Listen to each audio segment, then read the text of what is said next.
Good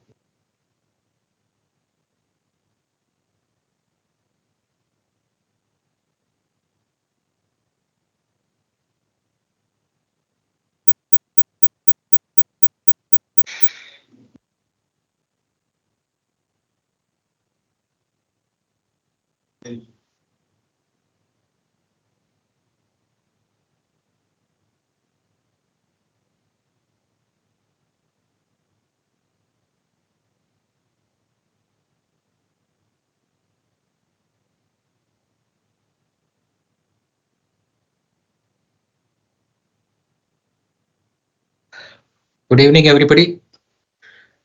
Are the rest of them likely to join? Yesterday we agreed on the coordinator himself is missing.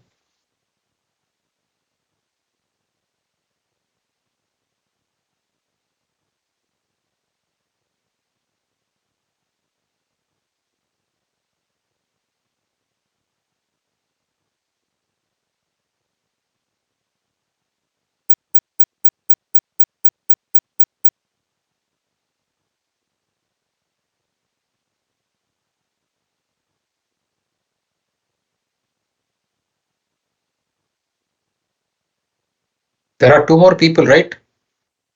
Milind, Yes, sir. you had the attendance of last session. No sir, वो तो 11 लोग ही आए थे 12 में अपन. I want you to. I told you have to keep track, and I want. Okay.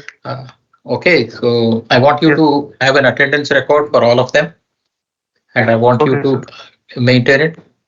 So जी. right now, two more people are missing today also. Okay. Any idea who they are? Who they are? Let's check.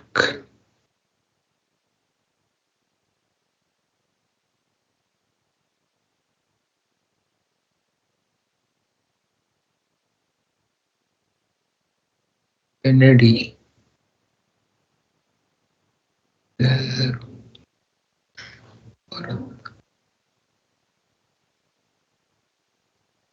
Bharat and? अच्छा, Okay. Nadeem. Nadeem Akhtar. Are they likely to join today? हाँ sir, He's दो. trying to join it right now. So, yeah. Huh? Like he's trying to join it right now. Okay.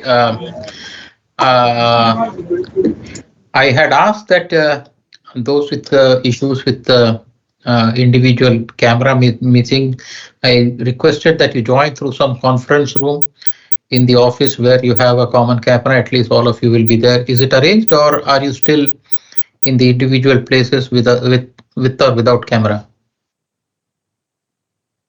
How is it? For all of you? Anybody here who doesn't have a camera available?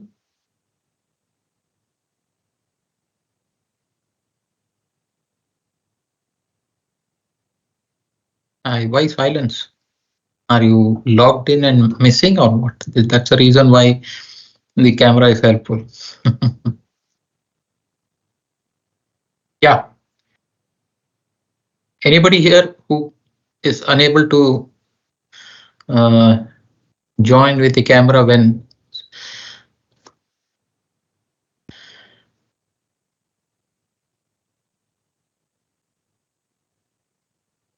Okay, then a quick check. Every one of you, one by one, you can turn your. Okay. Top left, yeah.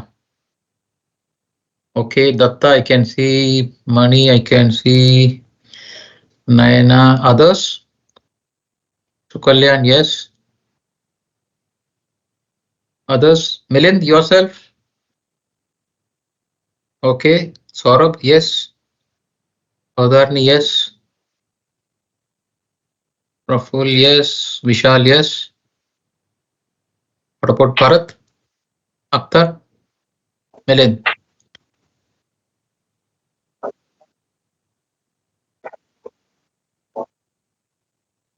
Bharat, Akhtar and Milind? You don't have your camera with you?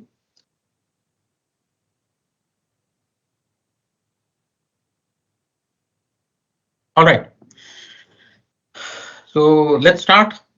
As a recap, what we did last time was to understand the conceptualization of bridges, how they started, how they progressed from simple ratio proportion based structure to more sophisticated engineered structures. And we also looked at what parameters actually help them move from the simplest one to the most complicated one. It included progression in the material. It included the understanding of structural behavior, and also it included a vast improvement in our construction techniques. After that, we started off understanding. We started to touch the basics of what all constitute a bridge system. Okay, what all constitute a bridge system is what we looked at, and we were just starting to discuss on the component. So let us take off from where we left it yesterday. Sorry, last class. We'll see. We'll start from there. All right.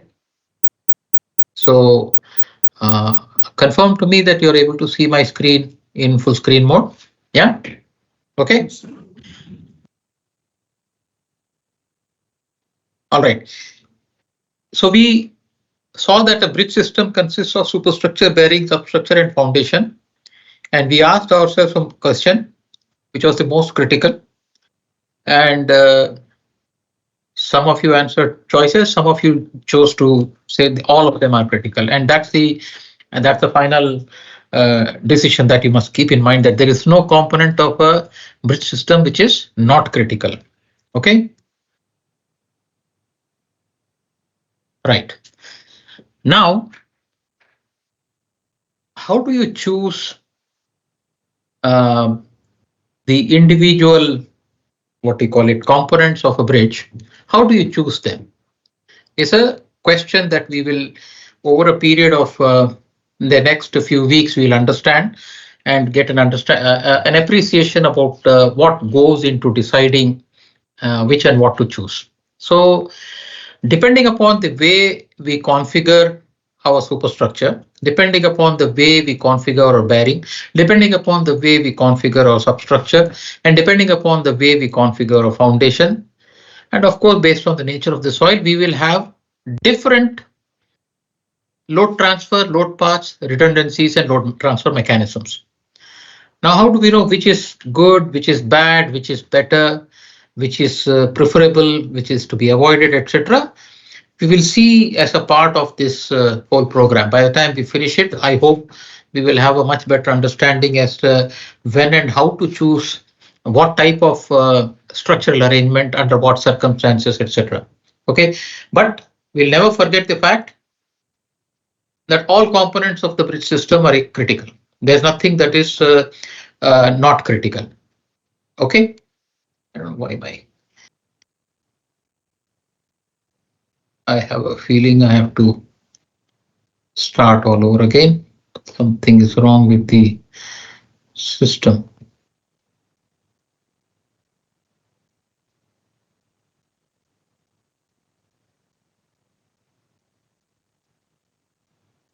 Okay. All right. Now we move on to the individual bridge components. We'll go to that now, and we will start. Please, as I have explained earlier. No, I have not. I'm just going to start sharing the screen. All right. Okay. Now is the screen visible? Yeah. Okay. So we have different types of bridges. They have different structural behavior and load transfer mechanism. It is obvious from the way the whole summary of all the different bridge types, from the simplest one to the most complex one, has been shown on the first slide. You visualize we started off slab, girder slab, box girder, truss arch. One by one we will see pros and cons, why nots, etc. Of the first the components. We'll start with the superstructure. As we said, let us recall what are the 5 components of a bridge system. Can you repeat?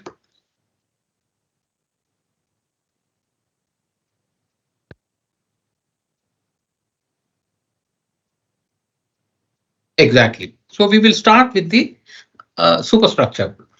So in the early days, when I say the earliest of the so-called engineered bridge systems came about, we could do small spans, and when we did the small spans, we ended up using the so-called slab kind of a cross section, which, as you can understand, that it is a rectangular member wide enough for you to provide for the width of the riding surface. Now, here I would like to ask a question. When does a flat surface behave like a slab? When does or other way around, I'll ask, do all flat surfaces behave like a slab?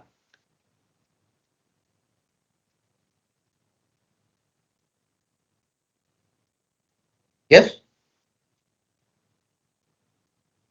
Do all flat surfaces behave like a slab?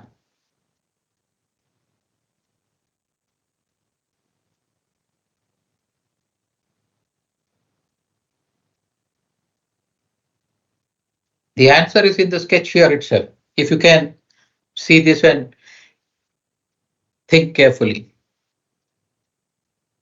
Based on the support condition, it will change, sir. What kind of support condition? Who is that, by the way? Can you identify yourself? I'm still not able to connect voice with names. Nayana, sir. Nayana. Okay, yes, Nayana. So what kind of support condition are you talking about? That's mentioned in the sketches, but what kind of support condition makes this flat surface behave like a slab?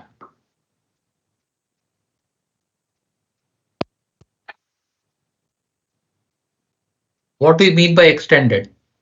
We have over the period, of course, we'll also try to get our vocabulary right to express our thoughts very precisely, having the same meaning. What do you mean by support must be extended? What is extended?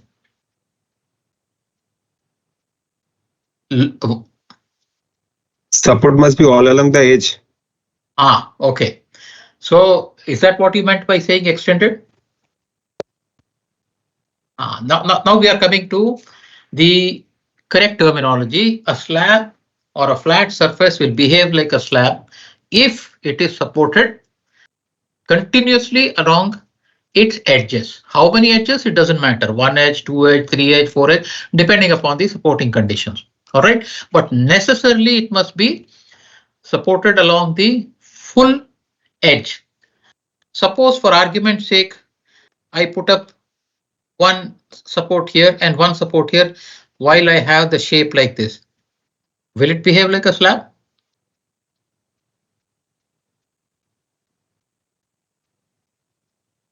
Why? Absolutely not like a slab.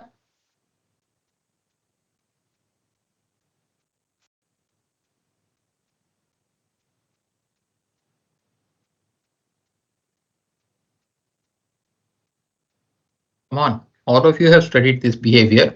If I put 2 supports here and here, will this flat surface behave like a slab? And you have to justify whatever answer you give. Yes means you have to justify yes. No means you have to justify why not.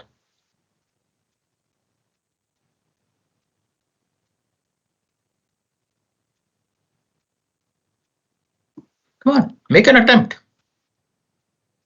You have to start answering. It is continuous along the edge. Who is just can you just introduce yourself? As I told you, I can't see your faces. I'm only.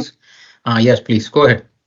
If it's the points you marked, if it is continuously supported along along that edge, then the either side it will be acting as a cantilever, and the center one will be like a continuous part. If it is just a point load sort of thing, then it acts like a beam. Point load? Point support. Okay, that's what I'm saying. Over a period of time, we'll also correct our vocabulary so that we will know exactly what we are trying to say. Okay, with point supports, what happens? Behaves like a beam, sir. What behaves like a beam? That stretch of slab behaves like a beam. Which stretch? A cantilever. Supported it. Who is the first one who said cantilever? Bavadarni, sir. Cantilever behaves like a beam. Yeah. What about Naina's opinion? You agree, disagree, or you have some other view?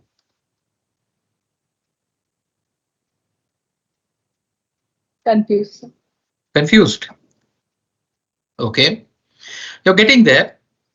If I have two supports which are in the interior, then the portion of the slab between the support will tend to behave like a beam spanning across the two end supports, and the rest of it will tend to behave like an overhang on the transverse direction, so to say.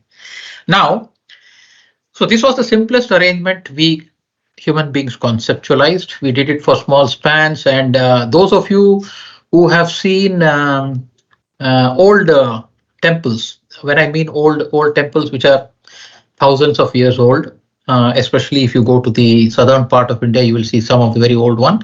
You will see that between the columns, they have natural stone material which is spanning across this series of them stacked each other to make a flooring and a roofing. Correct?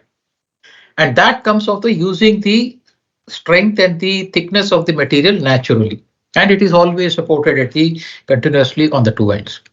Then once the span became longer, we realized that the thickness of the slab required became very large. Then the self-weight itself became an enormous component of the forces that it was creating, everything on the support structure on the slab itself and getting the material. So we ended up removing material from the inside of the slab to make it lighter, and we ended up with a concept called voided slab. Now, when does such a arrangement behave like a slab? Exactly like we discussed for the slab. If it has to be a voided slab, it must have a support end to end in the both ends of the span. Okay, so that's when a slab behavior will be established. But in order to reduce the weight, we remove the voids. So from a smaller span, we were able to use the same material and cover a bigger span. And then when the spans we wanted to bridge became bigger, we naturally progressed to girder slab bridges. Girder slab bridges, wherein you can see these girders and we have a slab. And if you look back at comparison to the previous one, we have something akin to girder slab in this itself, when you have this part become the top flange, this part become the bottom flange, these parts become the web flange. And of course, if you make it discontinuous here, discontinuous here, discontinuous here, you will end up something like this cross section, which we call girder and slab bridges. So what do the girder and slab bridges consist of? They consist of the longitudinal girders, they consist of the supports, and they consist of transverse girders. Of course, we don't need now a continuous support, we need a bearing. Now the critical question is, can we do away with the transverse girders?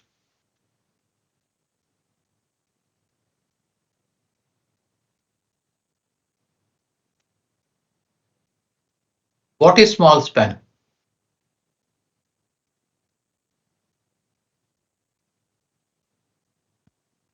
$20. Suppose I tell you we do 30 meters, 40 meters also without transverse girders. So does it hold in line with your philosophy? The more important question, what do you look at the transverse girders?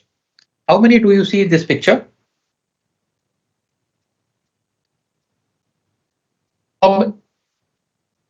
Okay, so when I mean transverse girders, I am not distinguishing between them, internal and external, or the internal and the end ones.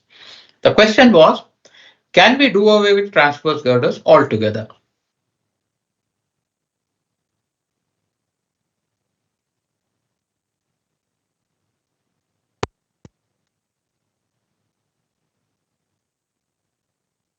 One question. So you are telling me that it is everything with the ability to analyze.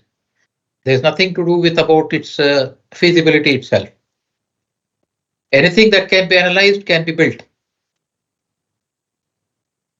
Is that what you're trying to say? That your constructability and everything depends only on your ability to analyze. Is that what you're trying to say?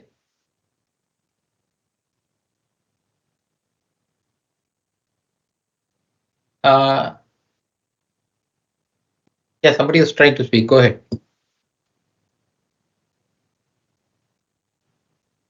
Yes, please. I'm waiting.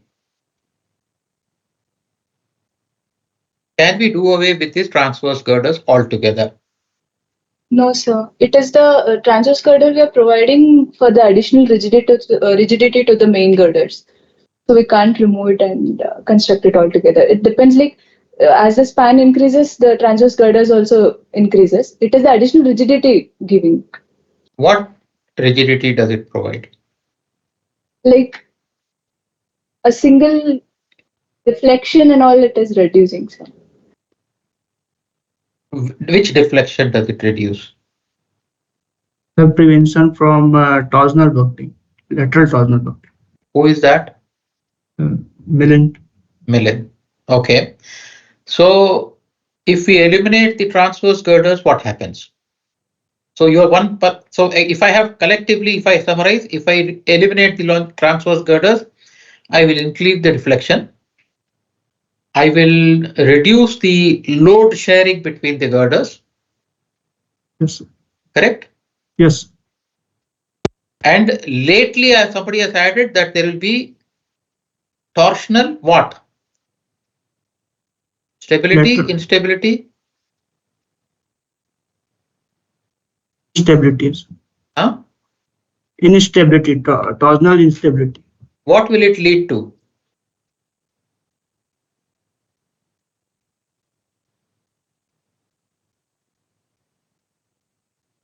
It is good to know the word, but it's also good to know what is its actual meaning. So what will it lead to? Sir torsion के कारण उसमें जो उसकी ability है वो मतलब torsion जैसे उसका एक बेंडिंग एपिस फ्लेक्चर है वैसे ही उसमें एक टॉर्जन एबिलिटी है. जब टॉर्जन एबिलिटी ज्यादा हो जाएगा तो वो अपने नेचुरल एक्सिस से डिफ्लेक्ट हो जाएगा, डेविएट हो जाएगा बोलना चाहिए. वो इस तरीके से जैसे पेन है वो पेन ऐसे नहीं जाके वो हल्का सा आउट ऑफ द प्लेन मतलब वो रोटेट भी हो रहा है और साथ में डिस्प्लेस भी हो रहा है.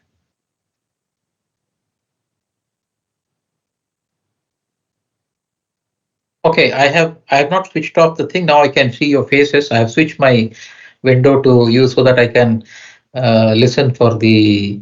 So what happens? I've not got the full answer yet.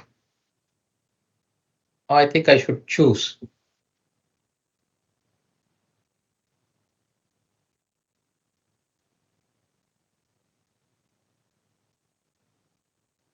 Yeah, that is what we said. Somebody said that the load sharing between the girders will be improved. I'm saying, suppose I'm not interested in load sharing. Let us say I am Mukesh Ambani of the whole bridge industry.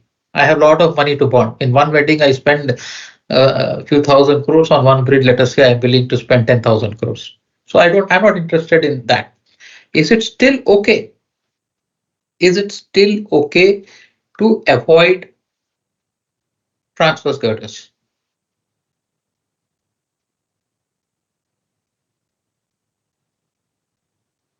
All of you are there somewhere, but not exactly at the correct answer.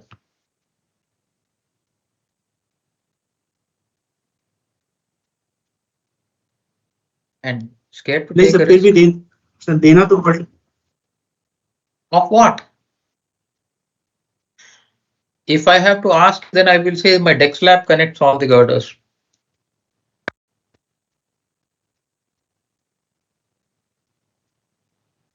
Sir, will there be any differential settlement kind of thing? Settlement is linked to what? No, sir, differential bending. If live load is on one girder only, then it will bend more. It will. Okay, you got the right direction, but not fully the answer. One part of it. I'm not saying. See, what happens is you are all using. Let me come back to the classical question. When I was taught by Professor Rajagopalan, the bridge engineering course in IIT Madras, he used to ask us one question: what is reality?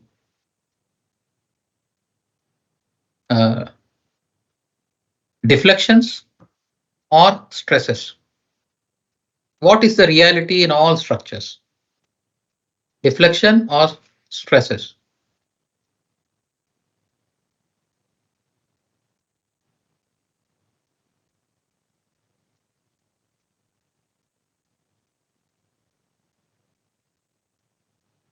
Wow. Total silence. Deflection. Deflection. Yes. So stresses are not real. now Stresses you're are- sitting on the fence. You have to take a call. Deflection or stresses? Deflection only, sir, because stresses, I think it is internal property. We can't measure or see visually. Huh? Visually, we can't see now. So deflection we can measure. I think. So you're only saying seeing is believing. So next time I will take away all calculations from you. I'll say purely based on deflection imagination, please design the bridges. And Bharat should be ready to do that. Yes. Why the hesitation? Why the worry? See, don't worry. You can choose your options without being what do you call it, ridiculed. There's nothing like that. We are led together. We'll take a journey. By the time end of the course, we'll be able to tell each other exactly what we are trying to say and exactly what we want to say. So I'll grant it. Bharat is right in saying deflection is reality. So what is stress? What is stress? But we are always designing for stresses. Always. Do you design for deflections? You check for deflection, if I'm not mistaken. But correct? Yes or no? Yes, sir. Yes, sir. But you're always designing for stresses. Why? Yes, yes.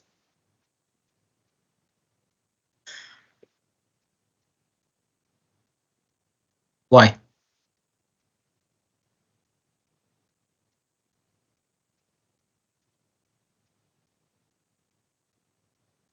Yes, please. I'm waiting for an answer.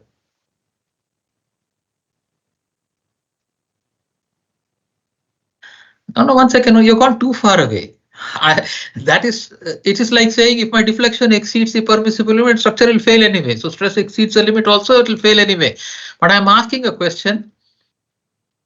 Why do you think the deflection is real? So what is stress?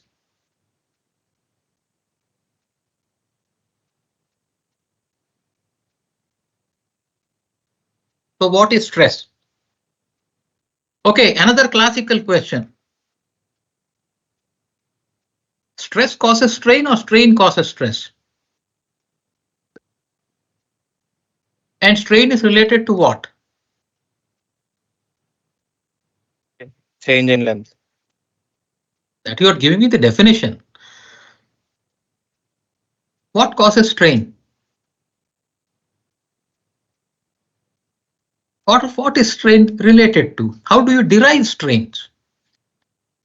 What's the okay, you went to the definition of strain, you take that thought further, and let's see where we go. Definition of strain is change in length or change in dimension by the original dimension, correct? Yes. So what is a change in dimension? Deflection. You're coming there. Slowly you are coming there. So what causes? Stress causes strain or strain causes stress? In human beings, it's the other way around. Stress causes strain. So don't take any stress during this program. Be relaxed. Take only the strain. Stay late, work hard, all that is okay. So deflection is reality. So what is stress?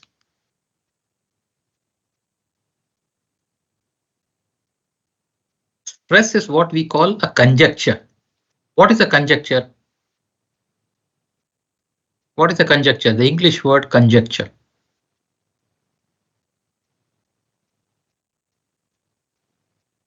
Yes? No idea. Heard the word for the first time. Huh? Too bad. Too bad. I can't conduct an English class now. Can I? Conjecture is something that we estimate. We estimate.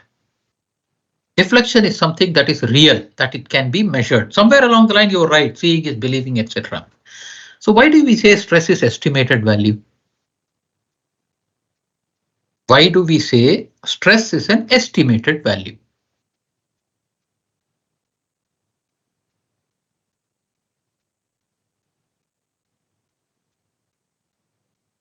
On.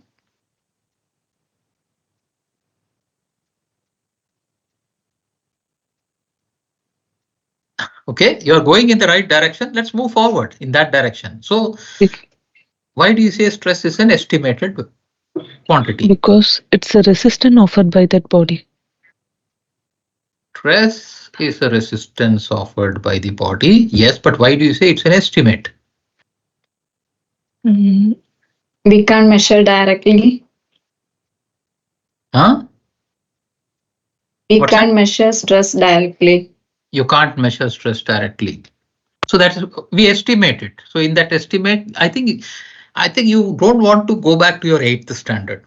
In 8th standard, we were all taught one law. Do you remember? Hooke's law. Ah, exactly. Exactly. Hooke's law. What does it say? That the Within an force in a elastic spring, the limit. force is in a spring is proportional to the displacement it suffers. Yes. Correct? And we call that spring constant. Same thing in our engineering term. When we have deflection, whether it is rotation, displacement, translation, extension, compression, all of that is converted into stress using a parameter called stiffness. And the stiffness has a term in it which is called what? What's the term involved in stiffness in a structure? Now remember, we will swing between the basic science and our civil engineering, structural engineering. So in structural engineering term, what is that parameter which goes towards stiffness? Deflection. You've gone the other way around.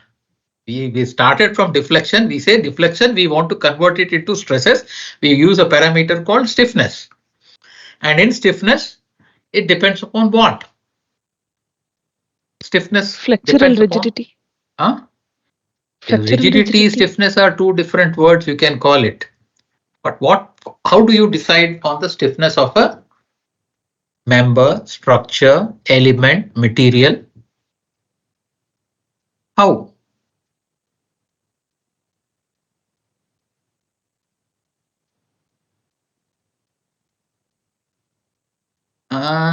That is, you're coming back to definition. I'm asking, we have settled that. From Hooke's law, we have said if I am given a deformation, I can somehow convert it into an equivalent force, or force and stresses are equivalent if I know the area. And in between them, there is a constant. We call it spring constant in the case of Hooke. We call it stiffness constant in structural engineering. And I'm asking, in structural engineering, the stiffness constant consists of what?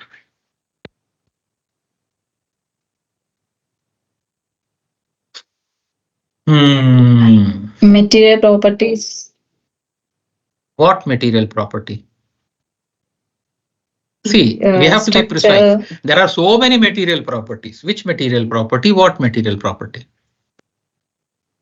That dimensions of the structure. Okay, geometry. Yes, good. Geometry. First answer, one part is correct. then Young's modulus. Modulus of elasticity. Of elasticity. Young's modulus is related only to tension, so we will not use it. We'll use modulus of elasticity. Modulus of elasticity. For our concrete, do we have a single modulus of elasticity? No, sir. Huh? Long term and short term is then. We will come to that, but I'm just taking temporary small deviation little ahead, but we'll come to that. So what's the modulus of elasticity? We have all been taught. IS 456 will also do if you're familiar. IRC 112 will do if you're familiar, or any other code that you're familiar with.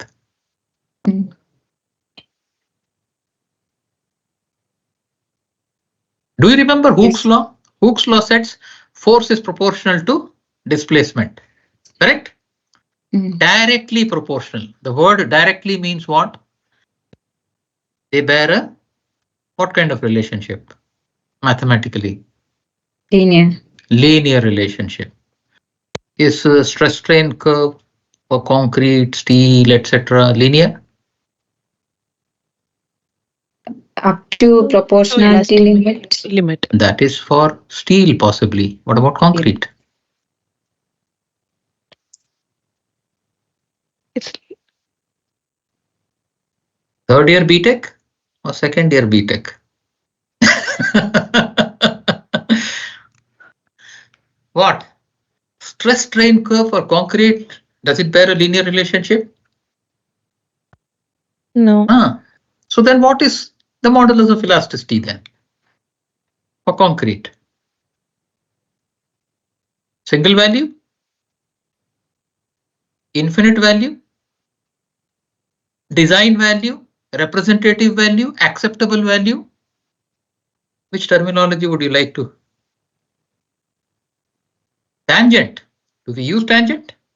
You know that. Okay, I understand. Tangent modulus comes from definition. D sigma by D epsilon, correct? That is a differential equation. You can mathematically, you can say that's a tangent modulus. But what do we use? I'm coming to a point. I think you're not absorbing that point, the fact that concrete does not have a single value of modulus of elasticity. Does it have? It depends on grade of concrete. That is different. Then you're changing that. That is, I'm saying for even concrete 1. I'm not talking about concrete 2, 3 and 4. Concrete 1 also it is not a single value. Do you agree? From the definition of the modulus of elasticity, is the rate of change of stress with respect to strain, correct? Do we go for any simpler definition? If that is the definition, do you recall what is the stress strain curve? At least imagine, can you draw a drawing? X-axis strain, Y-axis stress, like this and like this, correct? So is this straight? It's parabolic. It's a parabolic one, and then there is a horizontal. Parabolic. So at each point in the parabola, the rate of change of stress with strain is equal, continuously vary, and in the last portion of it, the modulus of elasticity is infinity, or I should say, sorry, it is 0 because it's horizontal. It starts with the largest value at the close to lowest stress level. It gradually reduces and it becomes 0. So now when you are calculating stresses in concrete using this modulus of elasticity E in your calculation, you are only telling me a story, right? Nothing real. Is it real then? So now you understand the concept of what is real and what is conjecture. However, that is not to say that there is no merit in it. We have to be very clear. We are dealing with material which is non-linear, and therefore we have to make some assumptions. Yes or no?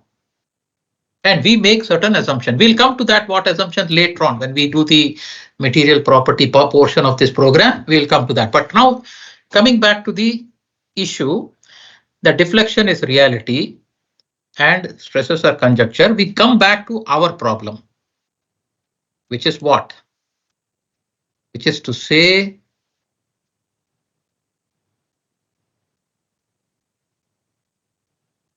what happens if I will keep it like this because that helps me switch. Whenever you want to see the enlarged view, you let me know, I will put it up on the screen. That is to say, what happens if I don't have transverse girder? That's where we started off the whole issue. What has that got to do with it? If I don't have transverse girder, what happens?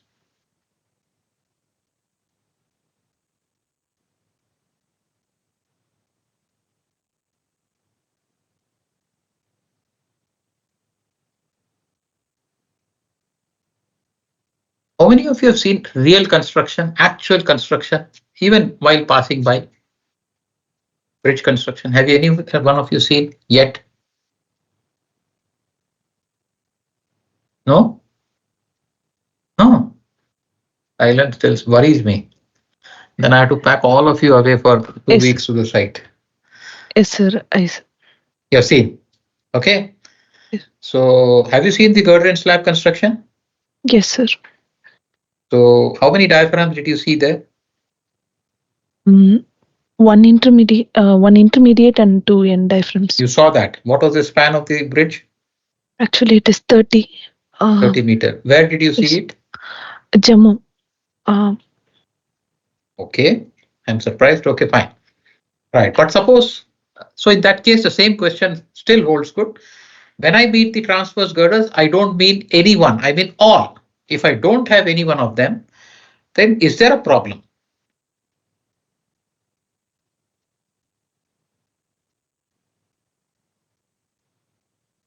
If there is a problem, under what circumstances there is a problem? If there is no problem, why is there no problem? Both ways you have to be answering. You can't, it is not the inky pinky ponky type and multiple choice correct answer wrong. No, question is why? So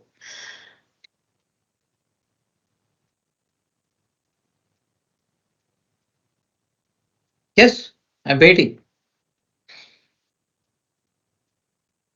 Is there anything wrong in eliminating transverse girders altogether?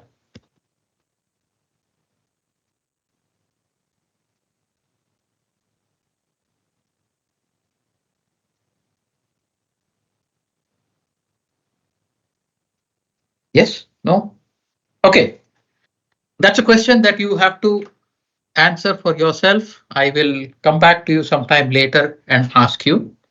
But it has to do with the fact that the arrangement, that is the girder and slab arrangement without transverse girders is unstable for eccentric loading. Why?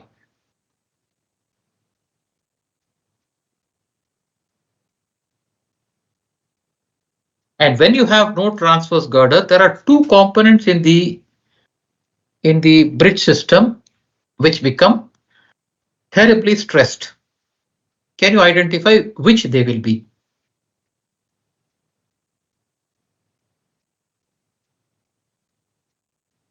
Live load. One is live load. If Live load. there are no transverse girders, if there are no transverse girders at all, out of this superstructure system, there will be two components which will become very adversely affected for eccentric loading. Which? Girders and bearing. Why?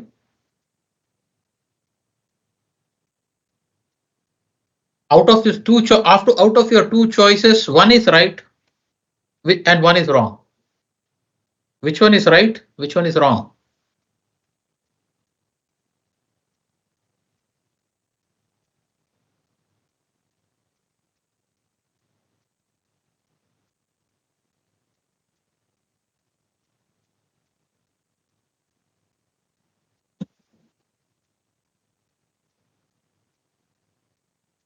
What's happening? Today everybody has any occasion to keep Maun Vrat or anything like that? Or you guys are all annoyed with me for asking questions? We'll only learn when we ask each other. Remember, the ask principle never vanishes. In that structural system, huh? Is it girder, sir? Girders will be Girder, you say, is right or girder is wrong? Girder is right. Girder is Girder will right. So be girder right. gets into trouble. So bearing will not get into trouble. So what else? I said two elements get into trouble.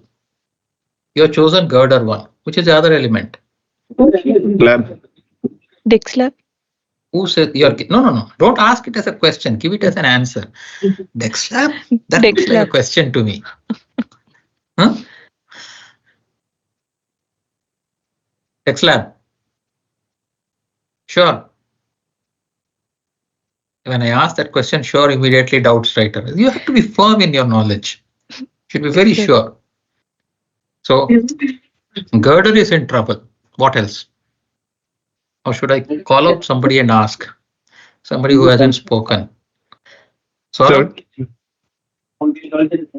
Saurabh, which one is in trouble? Somebody said girder. I said second element they have to choose which will get into trouble in the absence of transverse girder. So that will be bearing. Bearing. Okay, he's chosen back to bearing. What about Sujit?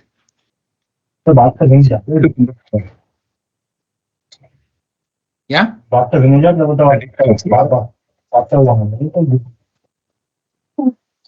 Shubhadip, which one will get into trouble if there is no transverse girder in girder and slab? To the deck slab. Deck slab. I'll come back to all of you to ask why. Akhtar hasn't opened his camera, or is he still there, or is he just logged in? Okay, Shreya also has not switched on her camera, not able to do.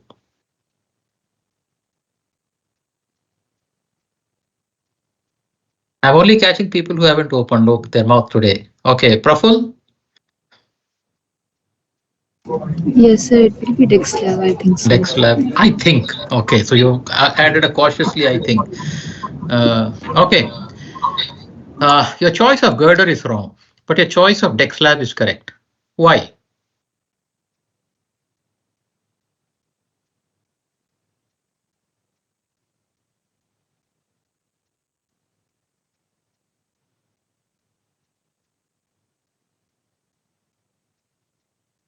Why?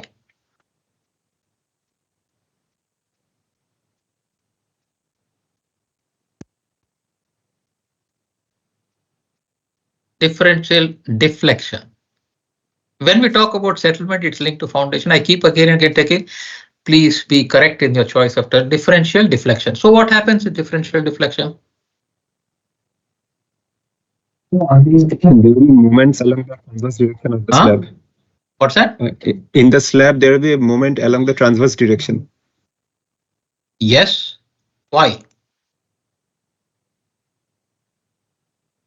Your answer is right, but why?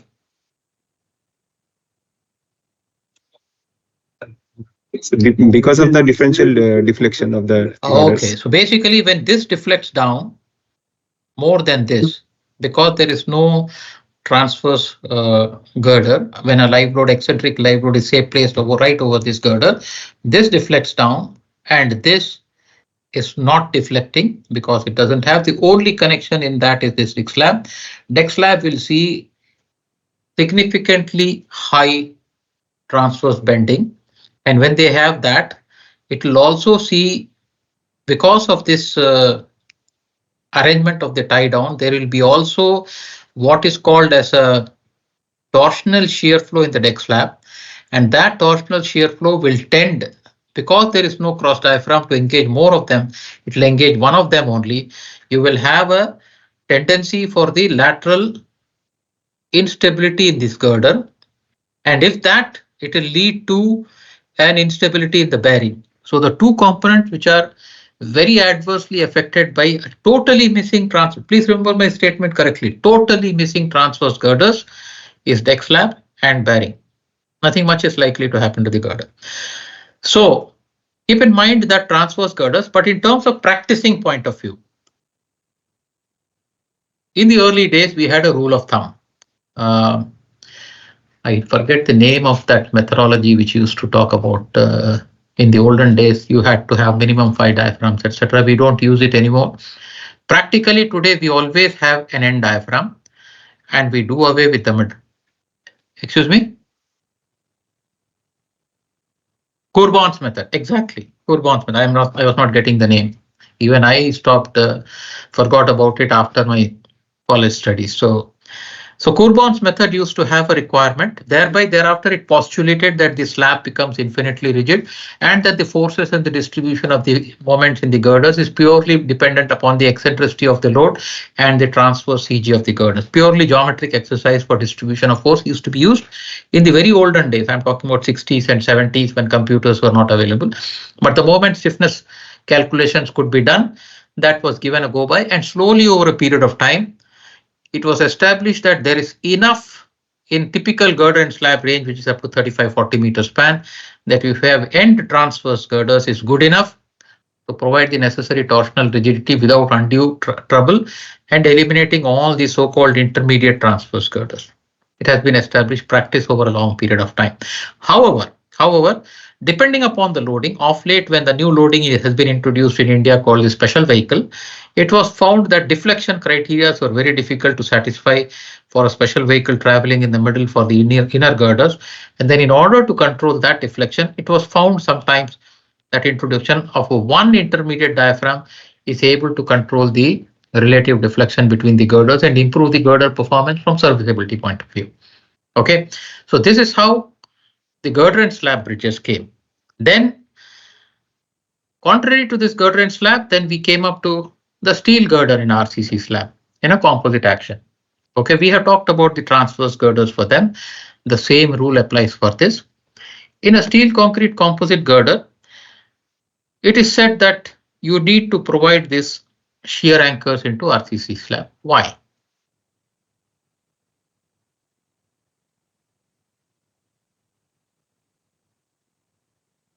What horizontal shear?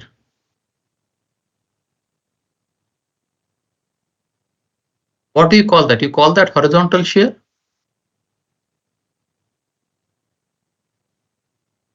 What direction is it in? Longitudinal. It's a longitudinal shear. Otherwise, in the web, you have to transverse shear, correct? So took care of the longitudinal shear. So is that the only thing? If we didn't have it, what will happen? If we didn't have those shear connectors, what would happen? Relative displacement between slab and girders. Huh? Relative displacement between the slab and girders. That is one part. What else?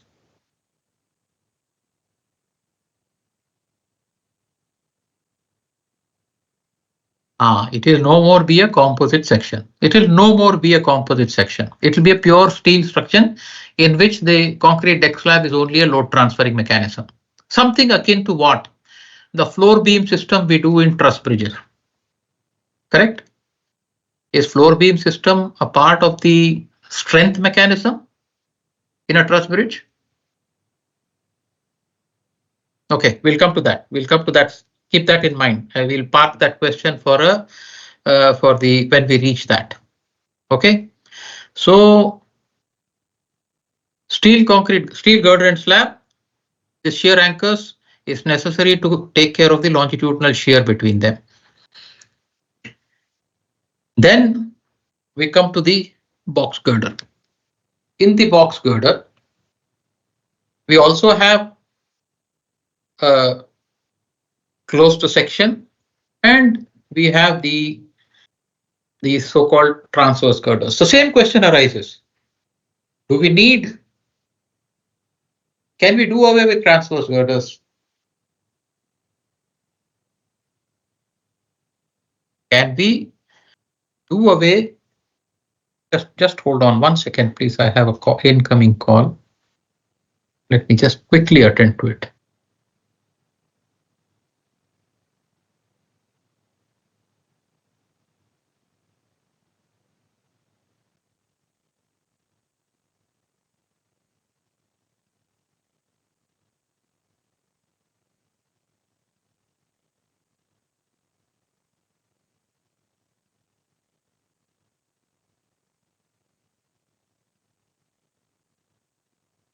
Sorry about that. So can we do away with the transverse girders in a box girder?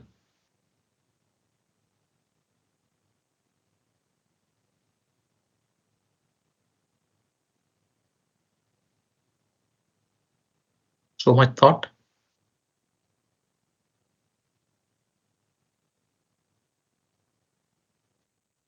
Yes. Why has I'm talking? Let us say we are talking about concrete. So do you provide stiffness in concrete girders? You are probably talking about steel box girder. I can understand that, but for concrete, do we need transverse girders or diaphragms, as we call it in the case of box girder, in a box girder solution? Do we need it?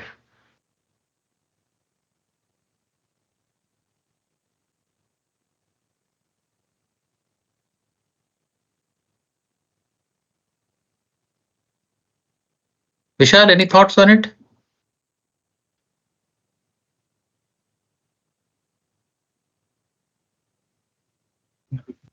I don't know. Okay. Who else? I wanted to ask Shreya. Shreya is not answering. So who else? Milind, can we do away with the transverse diaphragms in a box girder?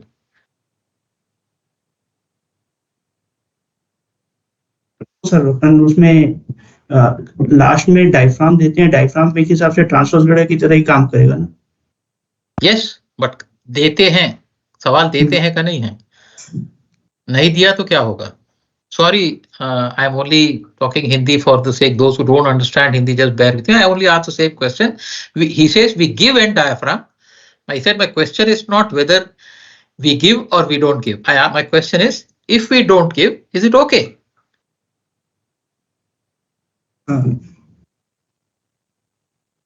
No sir. It's not okay. Transverse girder देने, मतलब transverse girder देने ही पड़ेगा, वरना उसमें फिर वही क्या बोलते हैं? Okay, suppose I tell you there is a 700 kilometer, out of 700 about 500 kilometers is elevated. A 500 kilometer long elevated bridge structure is being built in India right now. It has no end diaphragms. It has no intermediate diaphragms.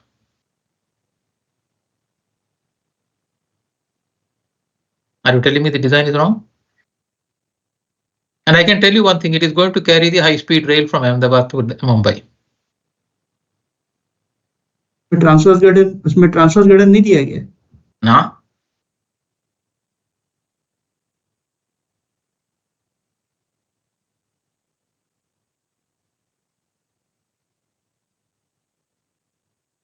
So what is the role of transverse girder? So I've given you an example where it is not there at all, but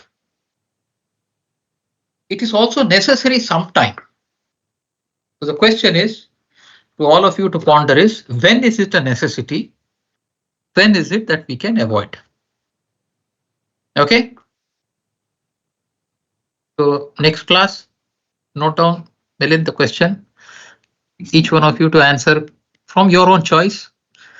When is it necessary to provide cross diaphragms in a box girder, and when you can avoid doing it? Okay, all of you, right? So we will move on, because otherwise we'll get stuck on one subject. Right, so from box girders, we can have, this is a box girder showing a cross section with the vertical web. Steel box girder with inclined web. Is inclined web good or bad?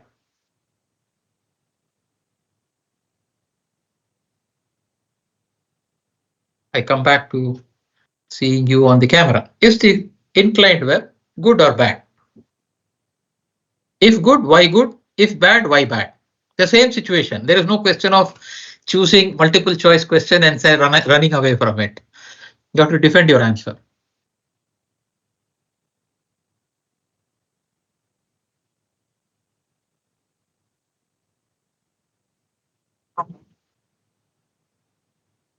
Okay, so that's a good part.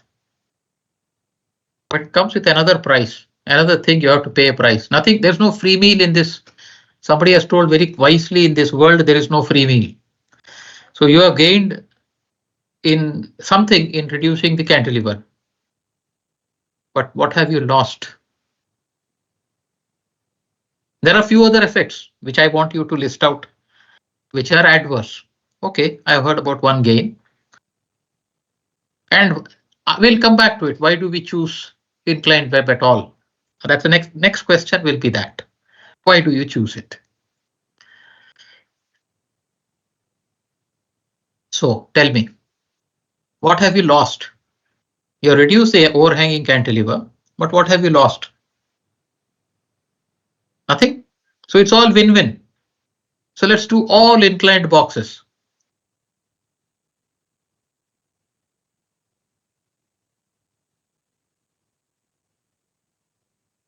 So tell me.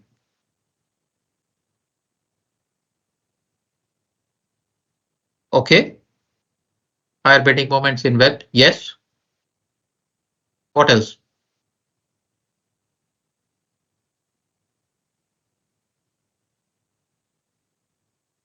What else? I think statics will be another thing that we need to take a little bit of class, correct? Yes or no? Okay.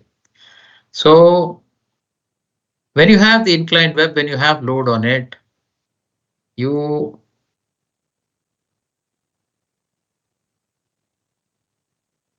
reaction to this deck slab is supplied by these webs. Agreed? Yes or no? Yes, sir. What will be the direction of the reaction? Along the web, like this. Correct? Yes or no? Yes. Yes, sir.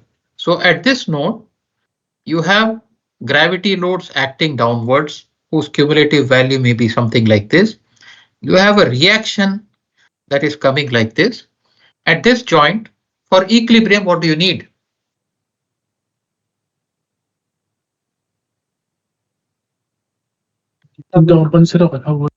Huh?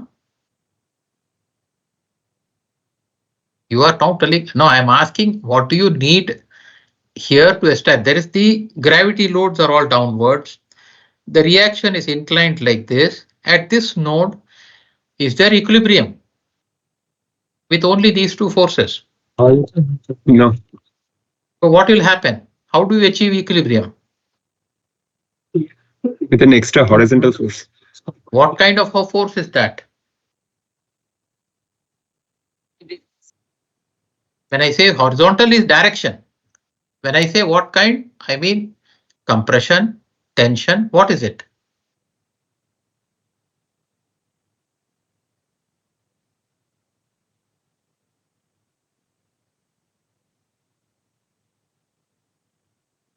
Huh? What? In this slab, horizontally?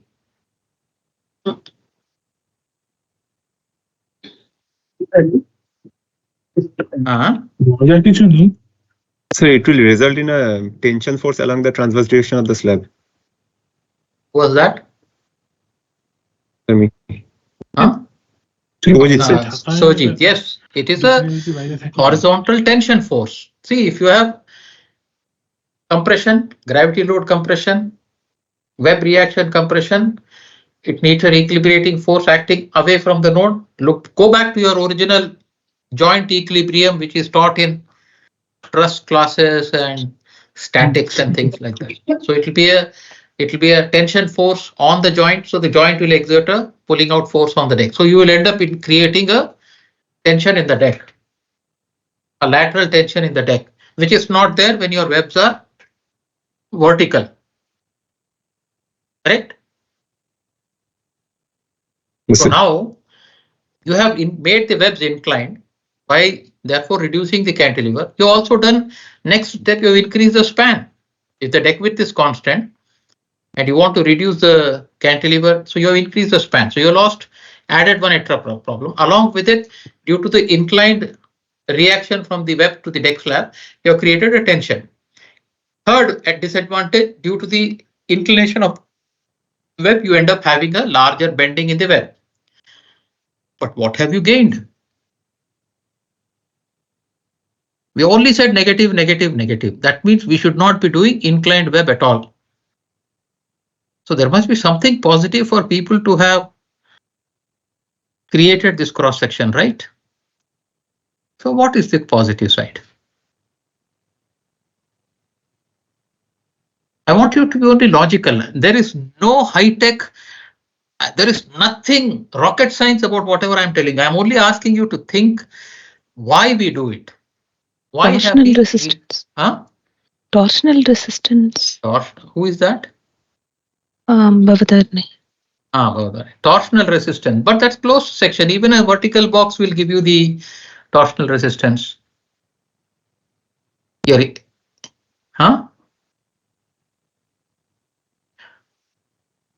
Oh, so that means to say you're not reducing the soffit slab. So you are getting the inclination only by increasing the position on the top deck. Why?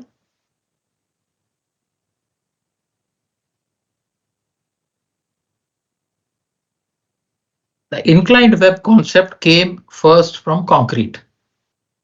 It didn't come so much from steel, but it first came from concrete. That's a hint. Now you should be able to tell what is the advantage in doing inclined web. So far you have listed only one merit, reduced cantilever.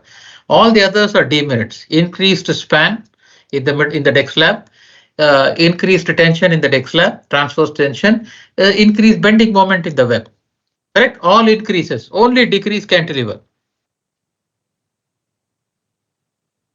Retractions or Huh? So what is the advantage? So why did anybody do inclined web at all?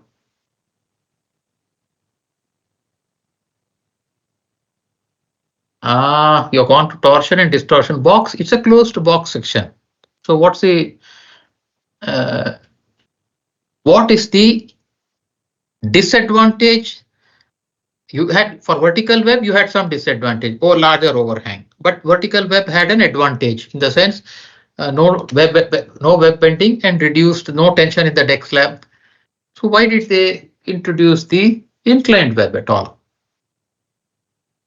I think the old engineers were all fools. They only created a disadvantage section. Shear, I think. Shear. Shear. Why is shear? You mean inclined web are good in shear? Yes. Why?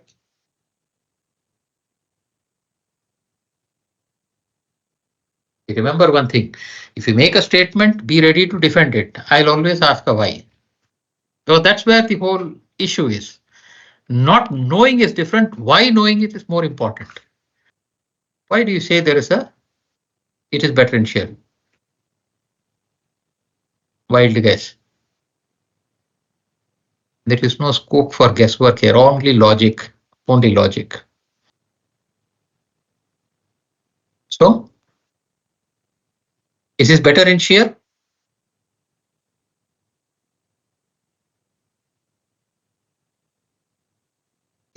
Nobody wants to take a position. Okay, Bharat, you said it better in shear, right? Yes, sir. Who said? Why? How do you check shear?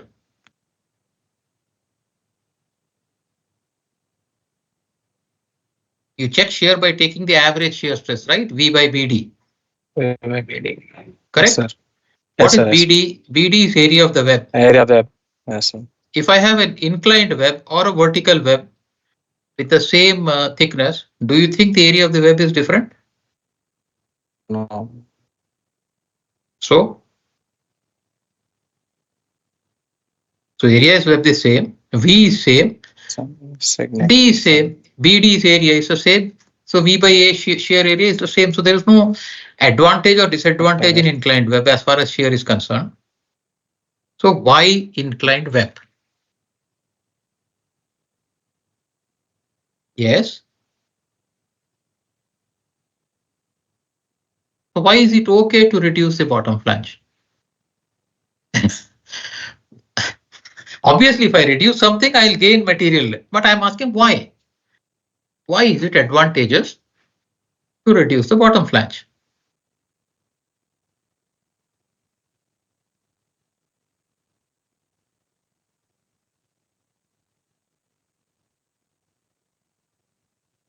Why is it advantageous to reduce the bottom flange? Simple question. Or it is no advantage. Next, don't change the position now. I'm going along with you. I believe in Sukalyan. And now you should tell me why I should believe in you.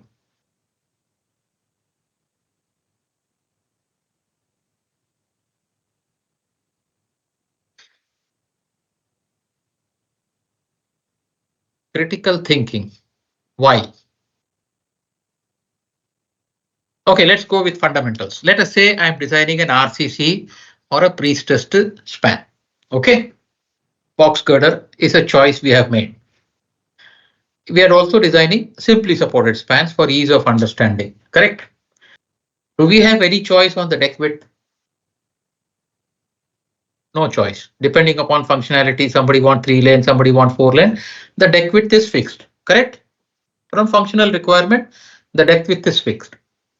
And depending upon the width, you have decided that you have to do single cell, multi-cell like that. You can choose a box. Let us say, for argument's sake, single cell box is decided. Then based on the deck optimization, you have fixed the location at which the deck is to be supported by the web at the top. Now in a RCC beam, let us say you have like that, which is the compression flange and which is the tension flange. The deck slab is a compression flange, correct? And the soffit slab is a tension flange, correct?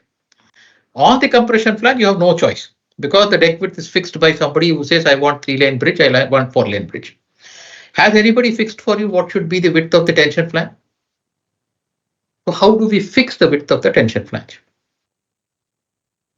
What are the thought process? How do we think as engineers? I should do this, I should do this, I should do that. How do you fix the width of the tension flange? What is the purpose of tension flange?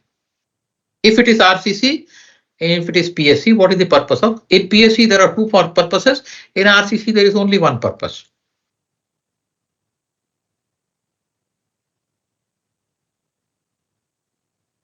What does concrete do in tension? Does it do anything in tension? Huh? So concrete in tension is a waste. Agreed? But we need a reinforcement because for the section strength, we need a couple. There's a compression flange, we need a tension force. So how do we take care of the tension in an RCC? We provide for reinforcement, correct? So now what is the purpose of tension flange? How should you proportion it?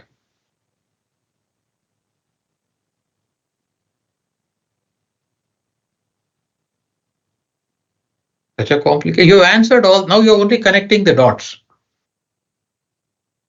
You have, what are the dots you have connected? Your concrete in bottom tension flange is a waste, so you have to minimize it. You need the bottom flange to accommodate reinforcement because that's what is going to actually take the tension. So how much should be the size of your tension flange? It should be minimum. It should accommodate the reinforcement, correct? And provide for all the rules of durability, sufficient cover, top cover, bottom cover, side cover, etc. So how do we achieve it? By providing a very wide bottom flange or by providing the narrowest bottom flange possible? Narrowest bottom flange. Now you are going slowly towards inclined web. Top you have fixed based on the optimization of the bending of the deck slab. Bottom width you are fixing it based on the accommodation of reinforcement. And therefore this center and that center when you join, you will get the necessary inclination. Correct? Now you have a choice. You have a variety of inclination from a near vertical to a near flat one. What should you choose? So somewhere in between. That's where a judicious choice comes. Now when it comes to pre-stressed concrete, We have talked about RCC to minimize the bottom flange. In pre-stressed concrete, the tension is taken care of by what? Pre-stressing steel, correct? You also Yes, need sir. enough space to accommodate the pre-stressing steel, correct? But is that the only thing we need the bottom flange for? We also need it for generating moment of inertia, correct? And which is our tension flange? Bottom again. For a simply supported pre-stress, it is always bottom, correct? And we keep the bottom in compression by application of pre-stressing force. So we need to minimize the stresses in the bottom flange. Other loads, pre-stress is fixed based on geometry, but dead load, SIDL, live load, all the stresses we want to minimize. So how do we minimize the stresses at the bottom? What is the stress at the bottom fiber due to a moment at a section? Do you recall that? Huh? M by what? M by Z what? Any Z. M by Z is a general expression for stress at any fiber where Z is the section modulus for that fiber. So I'm asking what you want to minimize the tension at the bottom. So you need to increase, you have to make sure that the ZB is maximized, correct? M by ZB. You have to maximize ZB. What does ZB depend upon? I by Y. And centroidal distance, correct? Yes or no? So if you want to get high ZB, moment of inertia AH square somewhat fixed. Top flange is fixed, bottom flange is, we are now deciding upon it, right? So significant component of moment of inertia will be AH square.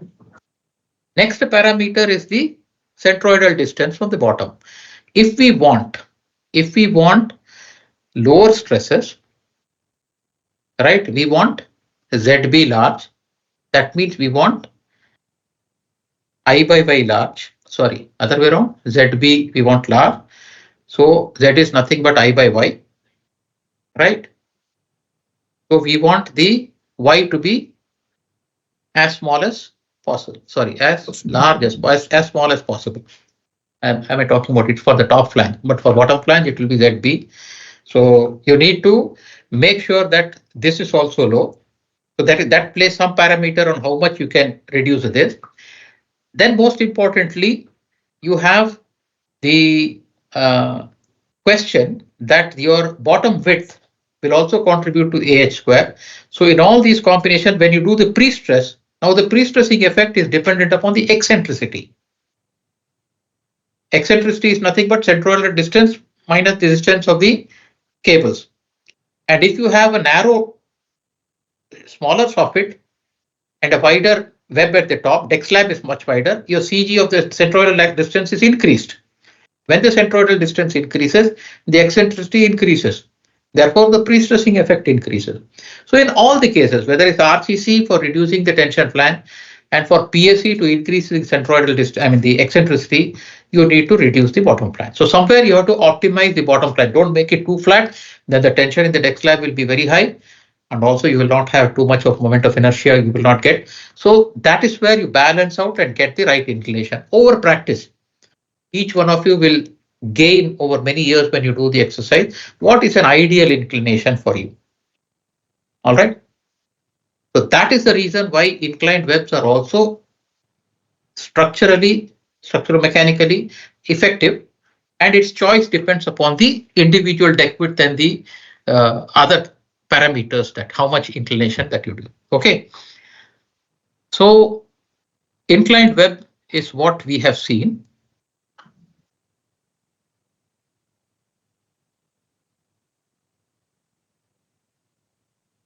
Root truss, you're familiar with it, or at least you have seen some, right?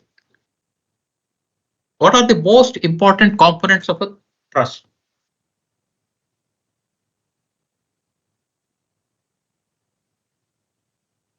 So important.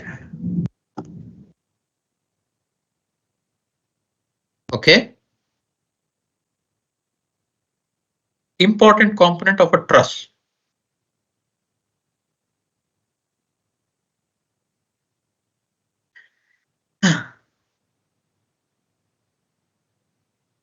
Bottom chord. Why? Because you have to take tension. I keep telling, don't take tension, don't take strain, relax. What else? That's all. Only bottom chord is important in truss, so that means we can eliminate everything else.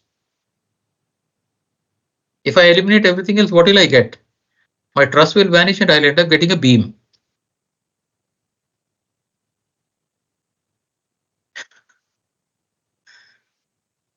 So what are the most important component of a truss? Arey Baba, this is too much. You guys are getting boxed very easily. Yes, Praful. Diagonal part even like. Diagonal is most important. Okay. So I have two proponents. One proposes bottom chord, one proposes diagonals. Who is that? Who was that? Sukalyan. Everything is important. Yes, sir. Why isn't everybody thinking alike?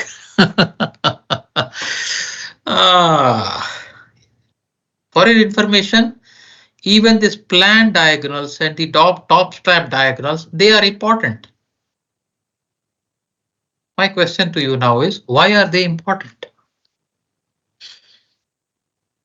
Why are the plan bracings and the top bracings important? They provide rigidity to the truss. You are using the same strength. We have gone through this in a few sections back today only.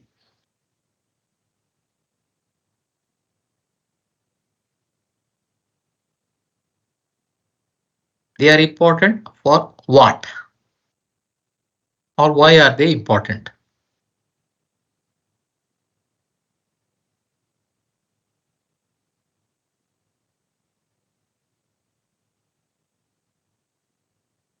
Yes, please. Like there will be sway in the truss, that's why. Sway. Sway is caused by what?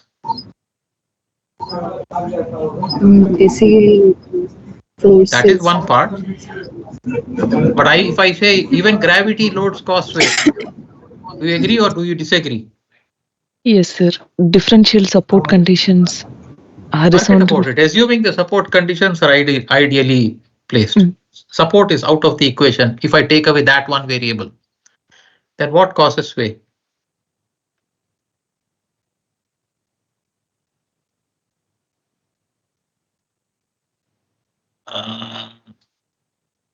We discussed it some time back. Just a few. You are not connecting the two of them. They are all identical situations. Differential deflection. What differential deflection? Uh, You said sway. Sway is nothing but differential deflection. In another form, another word for it, if you want to. I only asked what causes sway. Somebody said lateral load. I agree with that. But other than that, I said, let us say I am building a bridge for my pleasure in a completely enclosed space and I will run my toy train on it so that I have the pleasure of seeing it running. It will have no wind, but yet it can eccentric have loading. sway. Now you are coming slowly down to the right thing. Eccentric loading. Can we ensure symmetric loading at all times in a practical bridge situation? Can we ensure? No. So always there will be eccentric loading. If there is eccentric loading, there will be torsion. Torsion will lead to sway. Sway is controlled by both these plan bracing. So is there any component which is not important in a through truss? You need the diagonals to take shear, you need the top chord to take compression, you need the bottom chord to take tension, and you need the top and bottom plan bracings to take care of eccentric loading. So just like the bridge system, which is the most critical component of bridge system? Huh? Everything. Everything. So which is the most important component of a truss? Everything. Okay, just remember one thing. as engineers, we don't do anything wasteful. Anything wasteful will be first thing that will be cut away. We are very practical people. Okay. So coming back to this truss, right? All components are important, and only to kind of mislead you, the top and bottom pressing were shown with lighter line. So you thought they are minor elements, so let's ignore them. Now, you might have seen this: Howe truss, Pratt truss, Warren truss, right? If I were to ask you which truss would you choose and why? Keep this picture in mind, or anyway, I will only exit to be able to see your reaction. Howe truss, Pratt truss, Warren truss.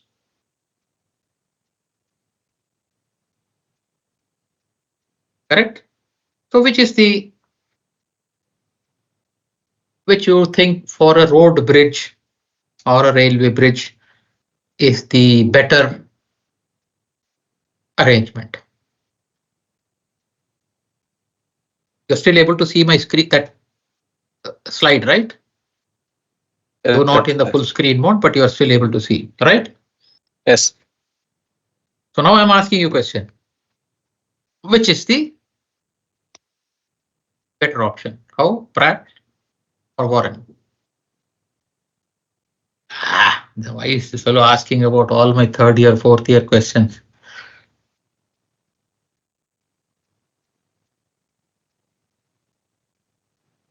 You guys some of you have done trusses. I'm sure some of you have designed the trusses, correct now? Or nobody? Huh? No, truss will always be coming for a reasonably long span. Yes.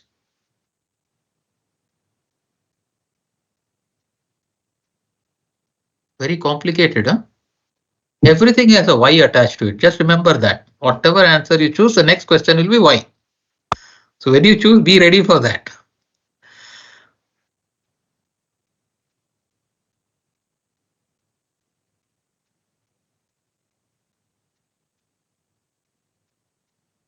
Shall I? Now I will diagnose. I'll make a judgmental statement. Don't any of you take it personally, okay? When you are doing your truss analysis in the classroom, you did not absorb the cause and effect principle. When you do this happens. That part of the learning was not there. All of you did method of joints, method of sections, did the analysis, etc. as a mathematics operation, as a number crunching exercise. But if you had looked at it carefully, you would have been able to judge it is like this because of this. The cause and effect you would have understood, then you would have been able to choose the option which I'm asking you to.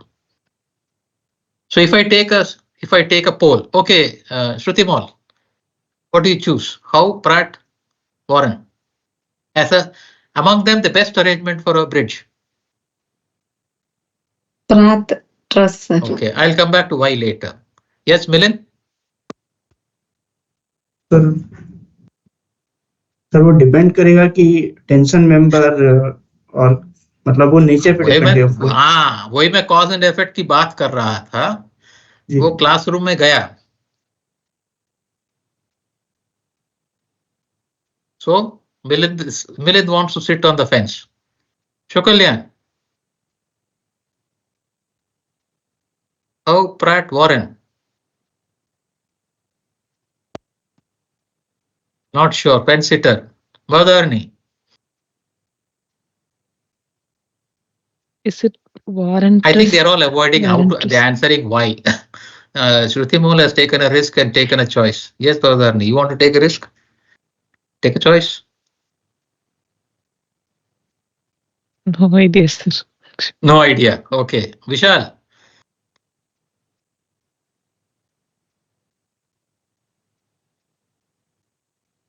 No idea. I can't hear you. I don't know. Maybe your mic is muted.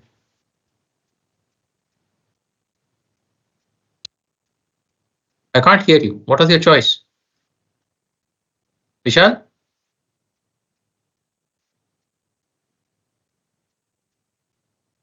We can't hear you.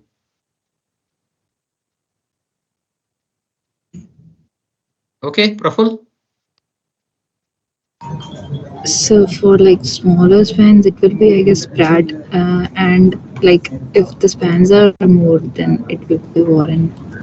Warren. So you are going towards Pratt and Warren type. Okay. Nadeem has not been answering from the beginning. Yes, Bharat. Bharat has left. Bharat, No, sir. what's your choice? No idea. No idea. What about Saurabh? Yes, Saurabh?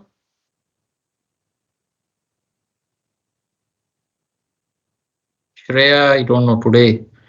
I don't know whether her mic is working or not. Yes, Shojit? Sir, it may depend on the type of loading and the span, sir. I'm talking Not about sure. bridge. Bridge. Not sure.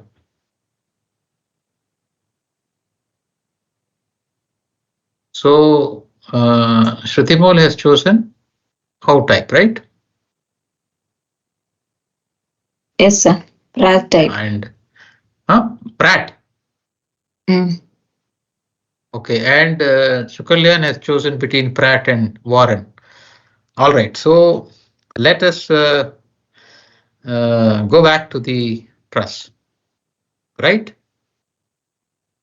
So how do we know? So if I were to ask you on the diagonals, this diagonal versus this diagonal, what will be the nature of the force?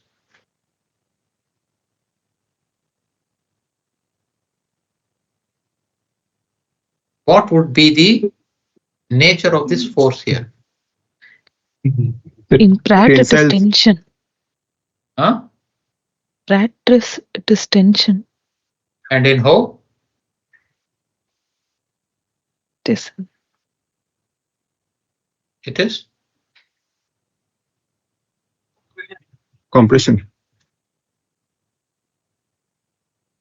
sure, not sure. How do you decide so? How do you know by just looking at the geometry whether it will be compression or tension?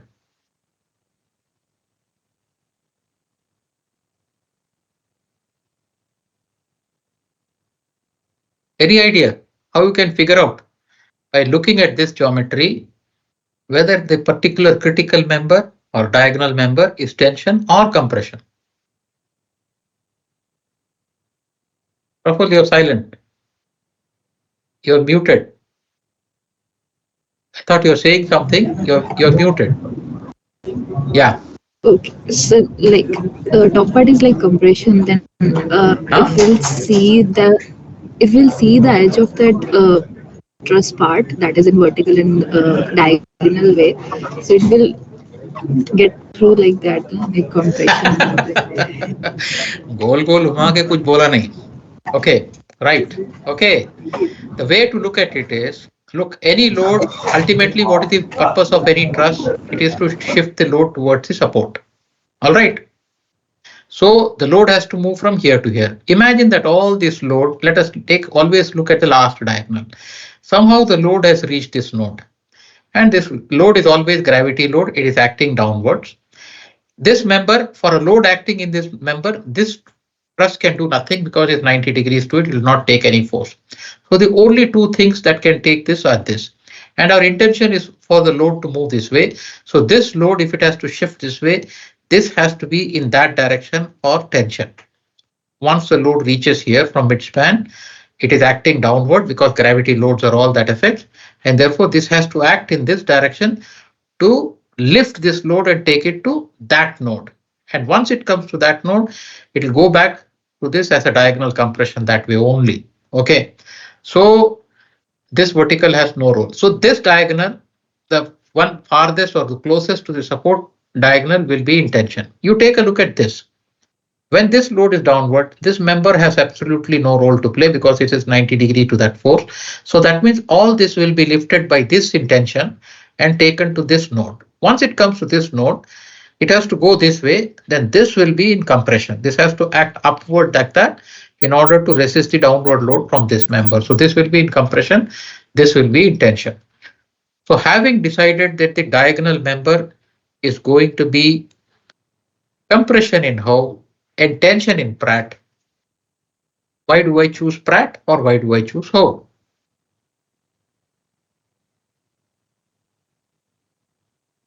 Okay, and bad in compression. No. Actually, in Pratt, the mid member is connected with the two tensile. Right? Yes, two inclined like that. Yes. It is in So, tension. Effectively, yes. it help anything. But Diagonally, in no, we have come to a conclusion. All the diagonals in Pratt are in tension, except the last diagonal, and all the Yes. diagonals in Howe are in compression. So now comes the question to all the fence sitters. I have to choose. The diagonal is in compression, diagonal is in tension. Which is better?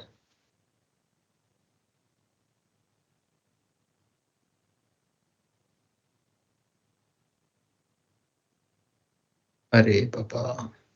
diagonal and tension. Huh? No, one. So therefore,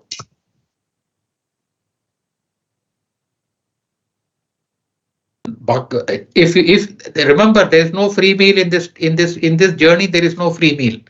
So if your diagonal is in tension in Pratt, its vertical is in compression. In Howe, if the diagonal is in compression, your vertical is in tension. So there is no way you are running away from tension and compression. But the question is, the diagonal is in compression in Pratt and the diagonal is compression in Howe. What should I choose? So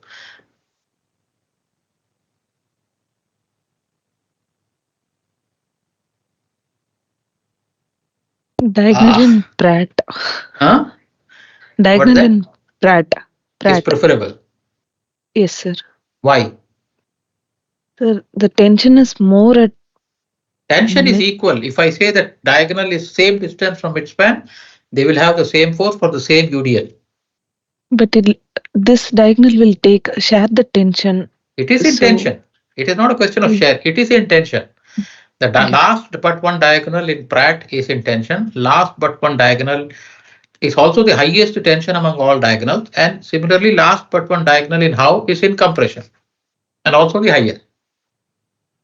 The question is, why do I choose Pratt? If I choose Pratt, I have so far, Shrutimol also changed. Initially, I thought she said Howe, but then span and things like now she chose to join Pratt group. And everybody is in Pratt. Now I'm asking why. Without why, the answer is meaningless. Because why tells me that we have understood the analysis and design part.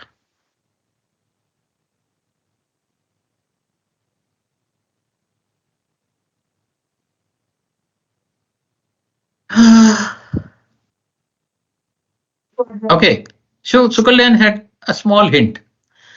Compression is associated with the phenomena called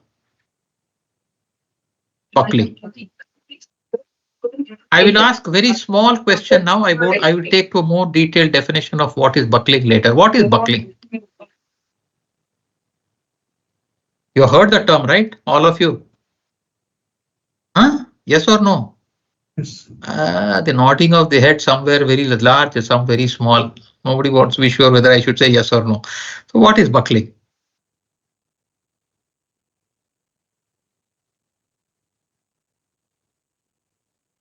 At any time, at the end of this class, I will take 10 minutes for a feedback to ask you whether the course content is too technical or it right now is still surface level. I called it introductory course. So I hope it is at the introductory level. I have not gone into complex equations and things like that. I will go not much in that direction. That I leave it to you for independent. But my first question is, what is buckling? Huh? All members are whether tension or compression undergo deformation. So what is buckling? Lateral deflection in slender members due to vertical loading. Due to axial loading. Don't use the Axial word loading. Okay. due to the axial loading. And it is what happens why is this? There is a lateral deflection due to axial loading. Due to slenderness of the member. Why? So what if it is slender?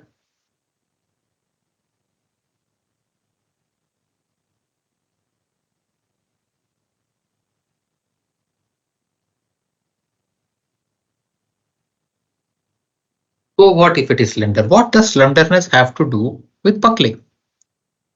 We'll come to that a little later in detail, but I want you to think about it. When you use the terminology, you should have a clear idea what we are talking about. We are talking about a member in compression. And we say it is susceptible to buckling. Shruti said, well, it is due to lateral deflection. I'm asking if a member has only got an axial load, why should it have transverse deflection?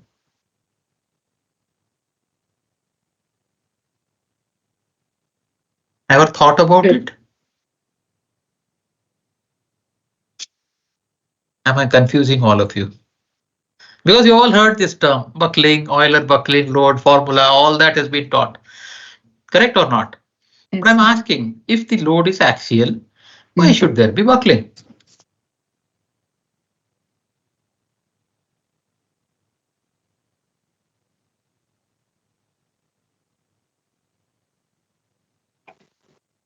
So when load is axial, the column member can be subjected to both crushing and buckling.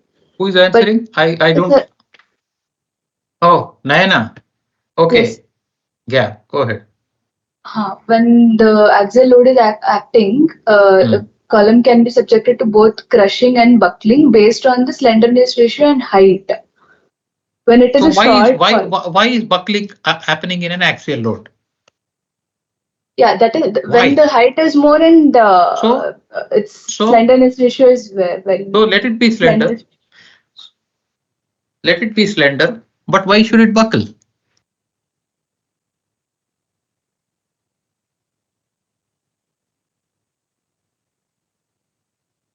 Why should it buckle? I have a feeling all of you during the study of buckling have missed the basic. There's a small assumption in that whole process. That minimum eccentricity. Now Shruti comes to the rescue, all of you. There has to be an eccentricity. Without eccentricity, there will be no buckling. Now I'm asking, in a practical situation, can you have zero eccentricity? Can you have zero eccentricity? No. Practically. So in this case of a Pratt or a Howe truss, let's say Pratt is in tension, Howe is in compression. Let us say I've made everything perfect, yet there will be eccentricity. Why and how? The word how comes again, not that how, that is now this is HOW, no E. Where is the eccentricity coming from? In a Howe truss, in the diagonal. So you require two components to cause buckling. One, axial load, correct? No doubt about it. Second, the most important, eccentricity. I am asking in a Howe truss, where does the eccentricity come from? Practically speaking. Even if I have perfectly fabricated the truss, no errors, nothing like that. Error is one possibility, correct? Error in fabrication can introduce some eccentricity. But I say no error. I have not fabricated, made any error. Still eccentricity will come. Why? How? And therefore we have to design for it.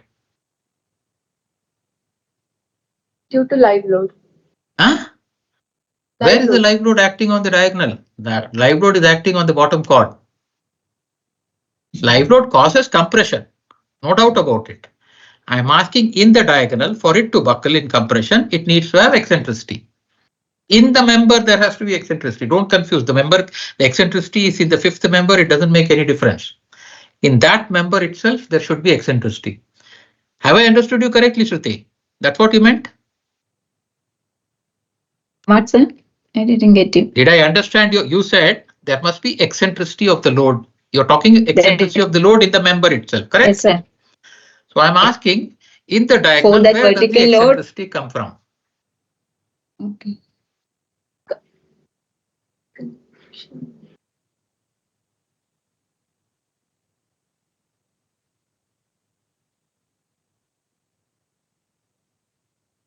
I have told you there is no fabrication error. I have eliminated that. Still there is a potential for eccentricity. Where? Why? How?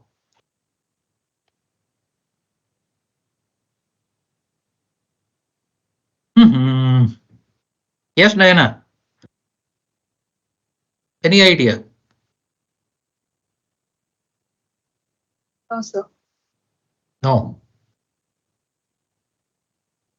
No idea? Okay. Imagine this is my diagonal, correct? Correct. This diagonal looks straight, correct? And if I were to support it at the two end nodes of a truss, is it actually straight? No. What? Why is it not straight? What is preventing it from being straight? Its self-weight will cause some deflection. Absolutely Gravity. correct. Absolutely correct. Whoever talked about self-weight is correct. It will bend under the self-weight, and there is your eccentricity that you wanted. Correct? You remember this principle because I'll have a question when we are discussing buckling at a later, a little more detail in few weeks from now. Okay? So now comes the question, if we have buckling, for the same force, imagine that I have a diagonal member in compression of 500 tons and I have a tension member of the same diagonal length in 500 tons. Which one will require more material? The compression member. Compression member, because you will have to provide strength beyond its normal requirement from stress point of view to prevent buckling. So which is efficient? Efficient. We are not talking about ability to take load. We are talking about efficient. Which is efficient?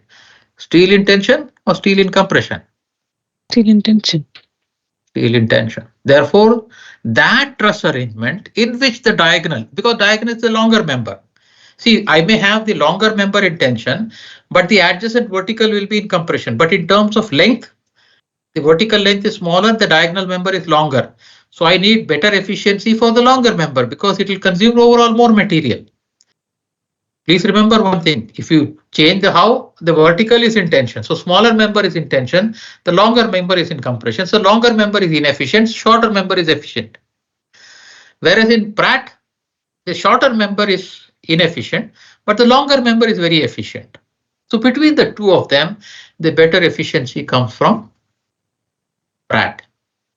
So that is why majority of the trusses for bridges you will see will be in Pratt configuration. Next time you go to any bridge site where truss is there, please observe all these things. What have they done? Okay. Right. So, Arey Baba, I have not even completed 1/4 of today's thoughts I wanted to share with you. Then you also have in thrust two possible arrangement. You have what is called as a through bridge, in which the live load runs at the level of the bottom chord, and you have an underslung truss in which the live load runs at the top chord. I have a question.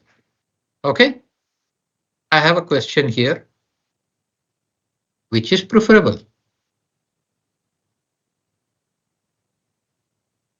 Which is preferable? Through truss, underslung truss? Underslung, sir. Who was that? Shubhajit. Shivajit, underslung truss is preferable. Okay. Any other takers? I'll come back to your follow-up question, Shivajit. Wait for it.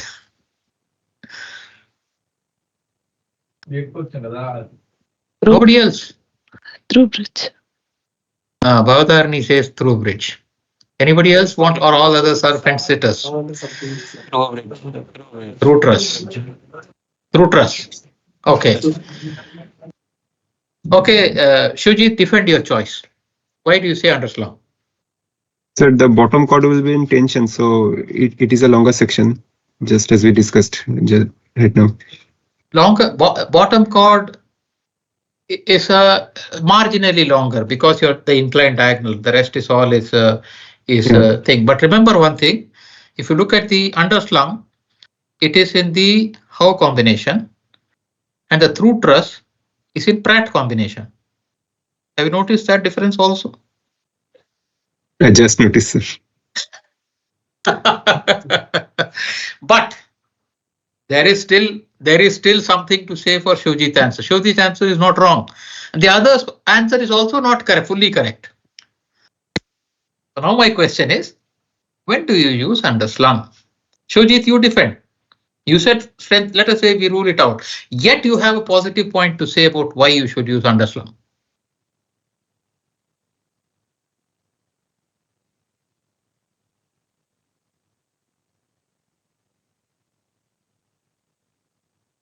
Why you should use underslung?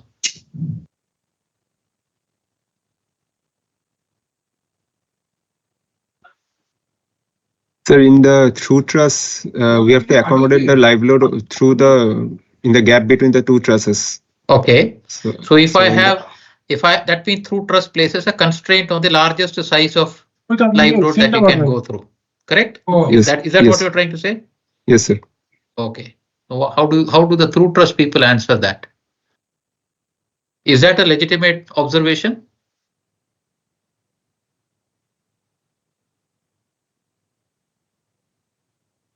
Yes or no? Everybody wants to be fence sitter today. I have to push you all off from the fence. You have to take position. Just remember, you can defend it freely with me. No problem. Tomorrow your client will be far tougher than me. He will grill you with his questions. So, through truss people, why do you think through truss is better than this? And next question is, Shujit, it might be something that, have you observed too many underslung trusses in all your travel around the country? No, sir. What have you observed most of the truss bridges as? Through bridges. Through bridges. There's a reason for it. We'll come to that.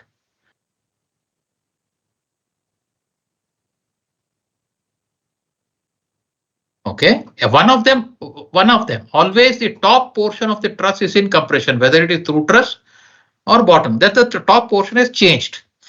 Top portion is carrying the live load in the underslung.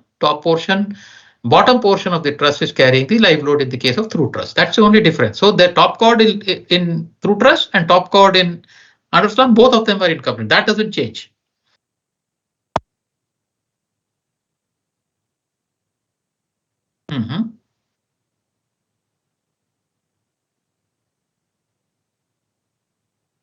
Deck.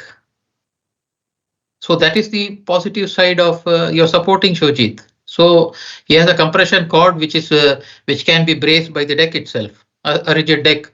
So therefore, Shojit's solution should have been implemented a lot more. It's more efficient. You're changing sides. You check through. Now you're coming back to underslung.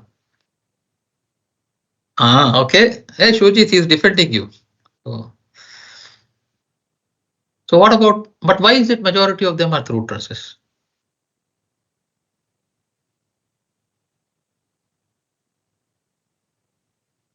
Sir, actually the bridges were constructed to cross the obstruction. What if the obstruction may be the river or something?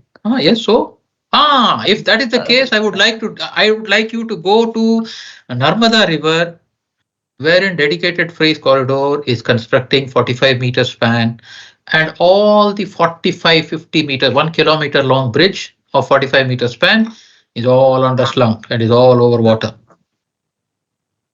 So that demolishes your theory of water as a problem. I have information to tell you, defend all positions.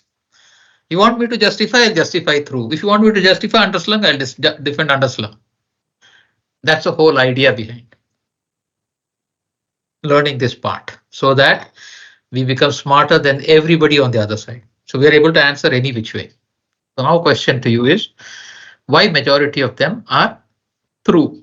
Very few of them are underslung. Though underslung has many advantages, very well defined compression restraint for the largest compressive force. So you have no need to wasteful diagonals are minimal.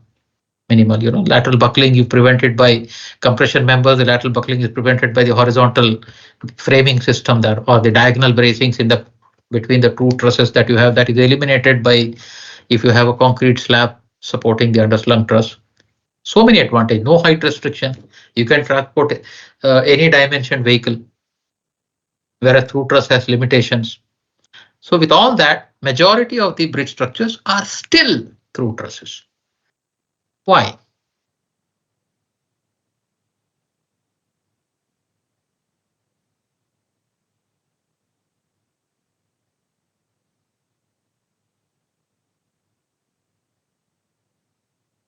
Why?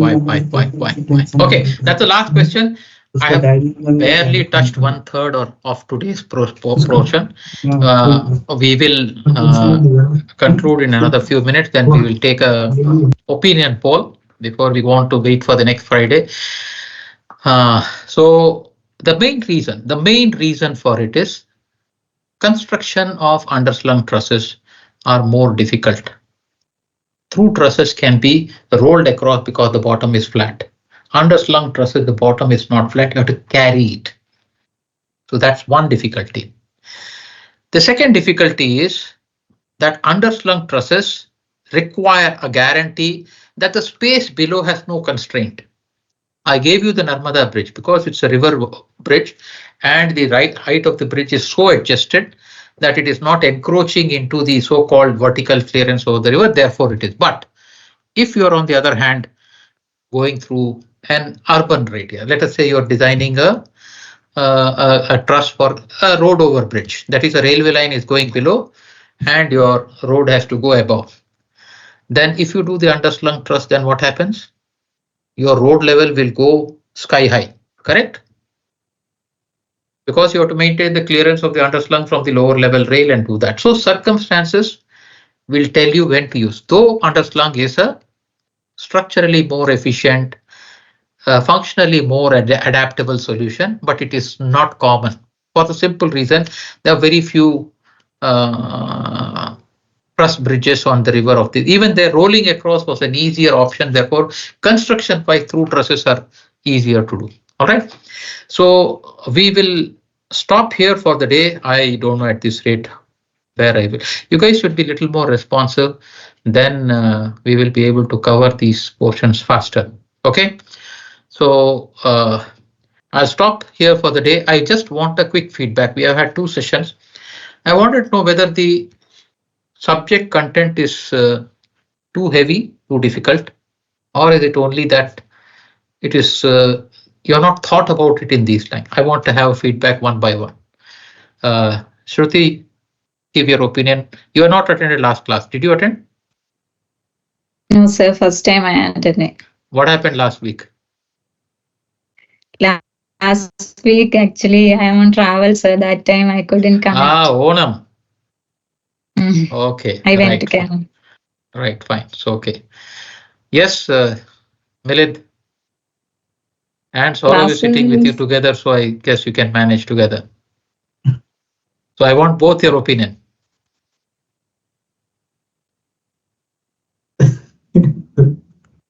Too early?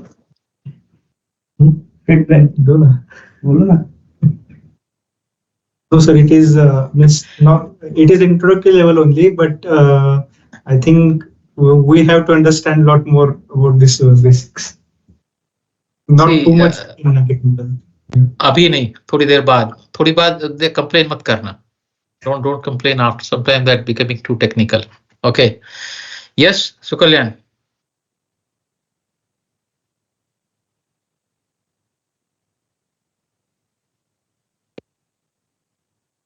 Okay. I only want you to, my whole sole aim is to actually create a curiosity in you. I don't want to teach you anything. I told you at the very beginning, I can't teach such a vast subject. I can only introduce it to you in a fashion I hope it is interesting for you. And from that interest, you must do your own study and build up and make that as a practice. Yes, Gaudarni.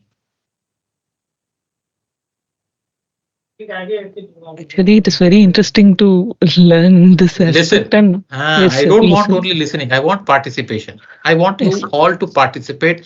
Throw up Yes, your sir. ideas. See, let me say, okay, your ideas I may challenge. There's no harm in me challenging. Remember, in life, the opponent side, when they challenge your idea, they will challenge it a lot more aggressively, which is you got to prepare yourself for it. This will maybe first 2-3 years in your career, but doesn't matter. But in life, when you work with bigger project, every one of your opinion, every one of your decision will be challenged by somebody. Why? Correct? Yes, Vishal. नींद आ रही है. I don't know what's happened to your mic. I mean, your microphone. We can't hear you at all. We were able to hear you when you were there earlier. Now your mic is switched off. Now the symbol is seen.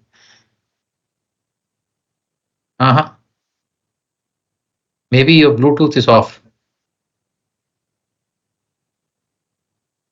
You get it fixed, okay? Otherwise, you will not be able to communicate. You're saying something. Are anybody else able to hear, Vishal? Anybody else? Or is it only me I am not able to hear? No, sir. We can't. Okay. Nobody is able to hear you, Vishal. Okay. Vishal sent a message. He will fix it. Yes, Praful. Your turn. Yes, the course is really interesting. So the one thing that I found really interesting in that, even our basic concepts are getting challenged here. So that's a plus point I can say. So be ready for that. Be prepared for that as a fact of life for the rest. Yes, Naina. Yes, sir. It is interesting and informative. No, the only thing the reason I am asking is whether how much I should tone down or I can tone up the whole presentation. That's the whole idea. By the time we reach the end of the end of the course, another 6 months down the line, we would have met each other enough number of times, then you will know what the whole thread of the conversation is. Yes, Naina, go ahead now. Yes, sir. It is interesting, sir. And informative. I should have taken up teaching positions in all your colleges. Huh? Yes, Bharat. Yes, sir. It is interesting only. Interesting is all right, but is it too heavy? No, sir. Actually, I think I'm getting realized that many things we don't know even what we know also. It will create very enthusiasm, sir, in us only to more learn about it. Yes, sir. Yes. Saurabh has shifted there. Yes. Okay. Shreya, are you able to talk today?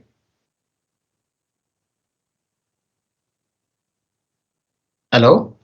Your voice is also not audible. Maybe you're saying something. You also get your audio fixed. Shreya, can you hear me? At least send a message if you can. We can't hear you, none of us.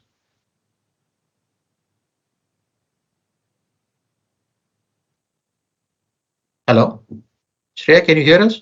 If yes, then send a message because we can't hear you at all.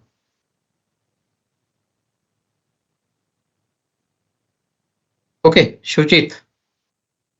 It is quite interesting, sir. Next time I'll ask. Okay, so can you hear? I can hear you, but my microphone keeps malfunctioning. I think you should get it fixed, just like Vishal's problematic one. Okay. I sometime during the course, I would also, when we have maybe at 2 weeks from now, I'll like to hear what your expectations were from the course. Okay. You also must have had some expectations, right? So I would like to hear about it, think about it, and Akhtar, can you hear us? Hello, yes, sir. Akhtar, when I called you to answer, you never picked up. Now I can hear you. Tell me.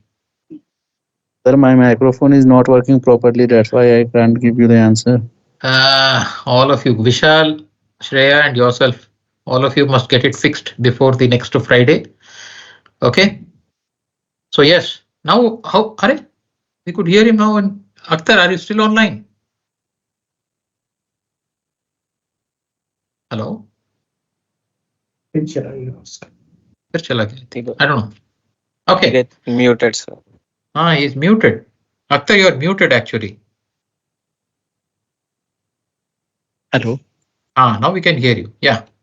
You didn't give your feedback. Hello. Yes, we can hear you now. I think when I can hear him, he can't hear us. It's a one-way street. All right. So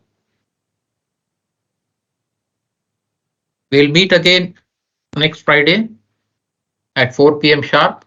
I request all of you to be there a few minutes earlier rather than a few minutes later. All right. So that way we will, and I have a lot of things to share with you, and I hope we have enough time and we don't just hold me. Let me sign up a few things. All right. Okay. I want you all to formulate your thoughts on your expectations from this course, because you're going to spend a lot of time. What is it that you wish it? Plus, remember one thing, just remember one thing. I am yet another engineer like you, maybe just a little older. So if you ask me in certain fields, very in-depth questions, I definitely will tell you now itself, I may not be able to answer it. Whatever I have practiced, a lot of it I remember. I have learned to teach myself in a particular style so that I am able to retain and understand and correlate cause and effects. That's my style of learning, my style of doing work. So every time I do a trial, I see if I do an exercise with some parameters change, I like to see if the results are changing, why are they changing, which direction are they changing. These are all part of the way I have practiced my design engineering, which has led me to sometimes I feel a little better understanding. Sometimes I have also found out much later that my understanding is half cooked, half baked.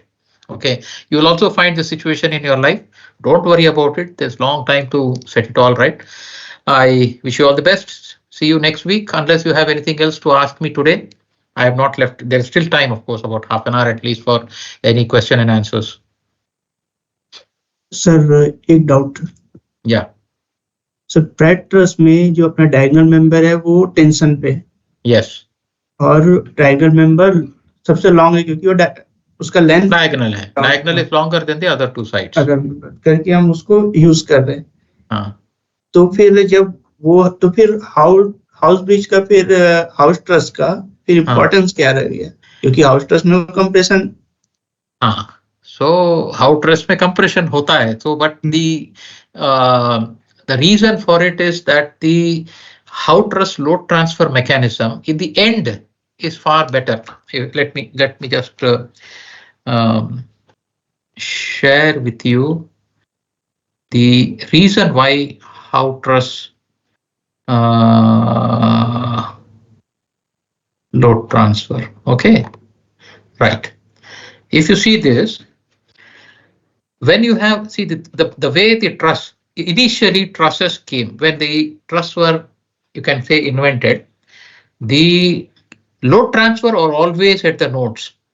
That is one of the important characteristic of a truss originally. Nowadays, of course, we transfers load in the middle, so because we are able to check the members for combined bending and tension and bending and compression, etc. But in those days, when the truss was conceptualized, it was conceptualized as a pure tension or compression only. No bending was supposed to be not there at all.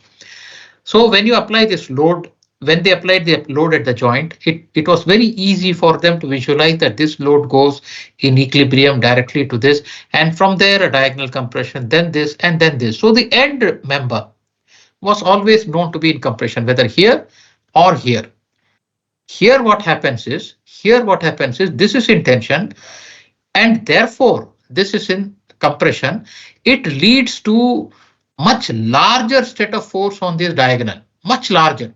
Think about it. Why? Because this member participation in equilibrium is 0. Because whatever be the member force in this at this joint, when it comes to that in that axis, there can be nothing. So this force is a dummy member. This force is a dummy member. So this is useful when the spans were large and you have more number of diagonals. Then they found the advantages in Pratt truss. But if the spans were smaller and you had lesser number of diagonal, then they found that the Howe truss was beneficial because there's no dummy member. Each one of them, even this member is participating, because when this comes as compression, this goes in tension, this goes on compression. So the load transfer path is very clear with 0 dummy members. Whereas in Pratt truss, this vertical and this vertical is useless. We provide them in our practical nowadays only because we end up having transverse member for the, what you call it as the, what do you call that thing, a track bed system. If it is a railway bridge, that's a term we use for that. You have stringers and cross member. The stringers and the cross members not only connect here, there are certain cross members connected here if the truss is large and the node spacing is very large. Okay, so once you have that, those loads which are transmitted to this member, they produce tension in this, and that goes as compression on it. Otherwise, if we had applied only nodal load, this is practically a dummy member for significant portion of the load. This is useful only to transfer this load in Pratt truss. So in the Pratt truss, the last vertical is very ineffectively used, whereas there are no waste members in Howe truss. That way, Howe truss also has one possible waste member, which is this, but that you can't say it's actually waste, because in this portion, whatever the downward load will go as tension to the top. So no wasteful member in Howe truss, potentially 2 wasteful or underutilized member in Pratt truss, but diagonal members lot more efficient in Pratt truss, diagonal member less efficient in Howe truss. So if you have more number of diagonals, then go for Pratt truss. If you have less number of diagonals, go for Howe truss. Even then, even though they are in compression, Okay. Now you realize why. See, you have to understand one thing. We do not create a shape without a logic, or no engineer likes to waste material. So everyone, there is a application, there is a plus side and the minus side evaluated, and these solutions are created. Okay. पर sir जब ILD draw करते हैं diagonal member का, तो उसमें जब ILD में वो बताता है कि उसमें टेंशन भी है, कंप्रेशन भी है, मतलब जब डायगोनल मेंबर का ILD ड्रॉ किया जाता है तो उसके नेचर में, for a Pratt truss you will not get it, unlikely to get it. Okay, influence line diagram, you are unlikely to get. You may get it for a single load, but your real live load is never a point load, no? Okay. Yes. Right. Anything else? Anybody else? All right. By the way, I just wanted to know this timing is actually convenient for me. The 4 to 6 I have chosen. I hope it's okay with all of you. It doesn't make any one of you too late. No? All right. No, sir. So the timing I don't want to touch in that case, because this is very convenient for me. I 4 to 6 and then I take some time off, and 7 I pack my bags and go home. All right. Okay then. So catch up with all of you. The other people, that is Vishal, Akhtar and Shreya, please fix your audio so that we are able to at least have the exchange voice conversation. All right.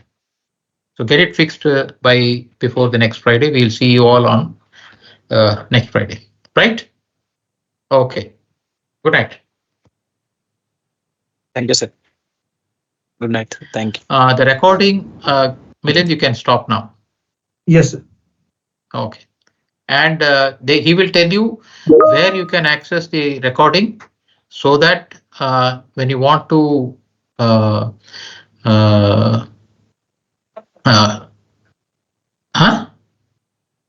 I thought I saw a recording message in the beginning. Milind, the whole lot has not been recorded? नहीं sir, हो गया, आज का हो गया. Okay, आज का हो गया. So he will tell you where to access it in case you want to revise and hear the thoughts about what went on during this whole time, because after 2 months I'll give you an assignment on the portions of the work we have done. As I told you, I need you to work handwritten submissions only, no typed submissions, right? Scanned and submitted, again, not directly to me. You will all submit it to Milind. Milind will forward the consolidated. It will be time bound. You have to stick to the time schedule. All right. Okay. Right then. Good night, everybody. See you next Friday. Thank you, sir. Good night.